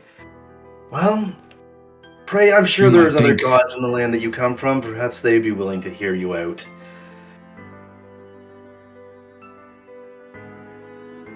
Perhaps. You've given me something to think about. Perhaps one of your gods. I do not know. Just call out to any one of them. I'm sure they're listening. Or you can just stay here and shrivel and die. It doesn't really matter to me that much. He'll turn and walk away.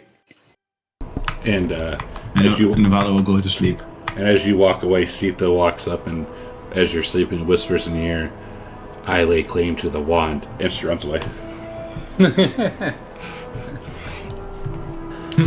Navala will laugh at that, and she will think that's what I would have done. All right. Grim is going to sit next to Navala and keep vigil. All And right. she says, she thinks it's interesting that the man who just called her an elven whore is the one who might have convinced her to do something. Well, at least he didn't come to gloat as she thought he would. No, but Grim would say, maybe he's right. Why don't you try to pray to someone? And she'll describe all the different gods to her like she did to Snack and say, is there one that appeals to you? And she'll, explain there's the goddess of wisdom and the god of the fields, goddess of forges, Hearing goddess of wisdom, context, Calico would poke his head down, hopefully.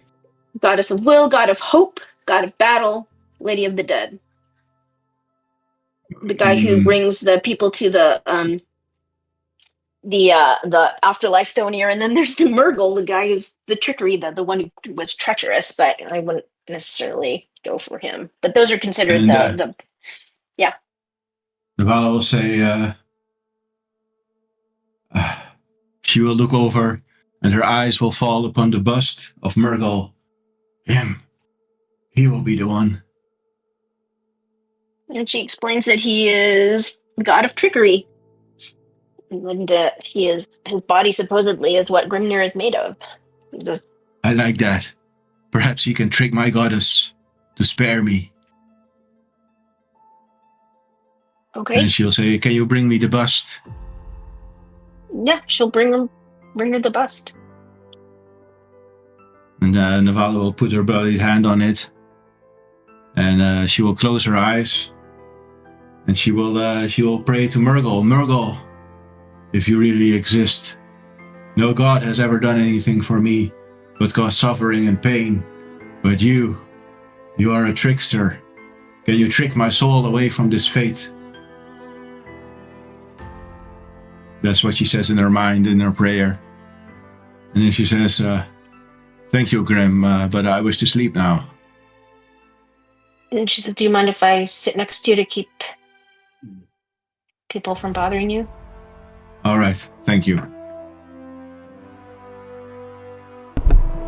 All right. Give me 2 seconds. So while this is going on, the rest, so while this is going on, the crew calls, Captain, we're approaching Falagar. We should be there in less than a day. Are we stopping? Yes. Yes. Perfect. So this would be the end of that day, the beginning of this new day. Scaff, please, Evan. Grim is hopeful. Grim is hopeful. Oh, it's so close. One day. That was nerve-wracking. So, Navala, as you say your prayer, or as you're saying your prayer, after you said your prayer, when you woke up this day, as you're waking up, you have a dream of somebody who looks like this. And that creature or person gives you kind of a nod. And you wake up and you feel like you used to. Back to your normal self. What the hell is this? Almost as Weird. if the prayer has been answered. Grim looks over at her and she seems to feel better. She says, how are you feeling? Better. More like my old self. Grim, I feel so pathetic. I can't believe I prayed to a god. Well, they hold great power in these lands. Murgle, I will need to learn more about him. No doubt he will expect something in return for this favor. They always do. Well, I'm glad to have you back. Just what I taught you about my goddess. Just please don't tell anyone else. Okay. and Navala You will know, get I want back to up share you. and yeah. Navala says, "While we're here, I want to share something with you." She reaches into her bag and pulls out the journal note that Hulda kept, and she says, "Hulda wrote a little something about each one of us. I thought I'd share what she wrote about you." And she wrote, Oh my god, I didn't think this would ever get brought up. Right? and she says, "Maybe someday Navala will love me. She has capacity for greatness, but I see the brokenness that she doesn't see. I must find a way to help her fight the darkness." And she just, You see Navala grit her teeth, and she will turn her face away. And she will wipe her eyes, but you don't see any tears. And she says, yes, she had a way with words, didn't she? Grim says, "Indeed, she did." And she'll put her hand on Navala's shoulder in a gesture of friendship, and she'll let her get ready in private. Thank you, Grim, for being there for me. I won't forget it. She looks at her and returns Navala's words with the grin and a small smile and just says, "No problem." When while- Calico sees that Navala is okay, he will start humming "Give Me That Old Time Religion" in his head. And while this is all happening, people below deck, you feel this the ship slow and then stop. But we're not in port yet? Do you go up and look? Yes. I go up and look. All right. So, with the island of Falager appears on the horizon, a ripple of concerned whispers erupts from the crew. The island, known by many as the Island of the Clouds for its white alabaster slopes, is covered in thick purple smoke, obscuring most of the surface. A bright orange waterfall of lava pours into the sea from the island's northern hills, and as your ship slides closer, it is clear that most of the island is covered in steaming black lava rock. Tall spires of smoldering lava mar the island, and a thick black purple fog covers most of the surface. Murmurs and groans of a still shaking earth echo oddly across the otherwise silent waters, bereft of the birds that normally follow longships. To the south and west, almost half a mile of new island has been formed from the lava. And that is where we will stop. It's a very strange town. And I'll leave the table up if people are able to today or sometime this week, but you get to do the thing. Woo! The thing! Late singing. Beat.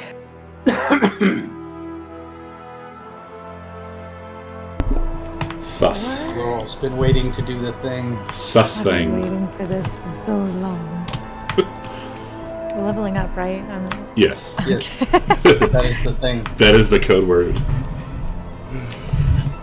Alright, stream. I can still we'll take the cut feat it that I here. asked you about Of course. a long time ago. Oh, of course. Yes!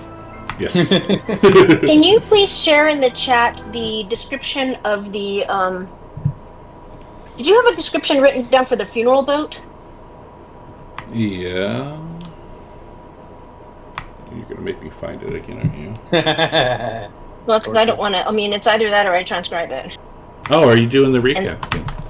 No, I do this for myself. I was writing. She does stuff it anyway. down. Yeah, I do it anyway, pretty much. But sometimes it's not done. Because I've not. Grim the 15th has to be accurate. Well, I have to remember the things for if it comes up. Yes. There you go. Because you know Calico won't. That is. The I have to go. description. I have to Oh, go through the subarctic levels of things, and Yeah. If anyone has to go, that's fine. I'll leave the table up, and if you don't level up today, just make sure you do it before next Sunday. Will do. Oh, we're doing the thing? Yeah, we're doing the thing. Yes, Evan. welcome to the session, welcome to the session, Sketh. Sketh arrives late, but better late than never. What are you talking about? We're done. Single-handedly. Thanks for hanging out. We'll be back probably Friday, maybe, for Penovo. And until then, that's all I got, because I gotta go pee again, and we'll see you next time. Thanks for hanging out. Good boy.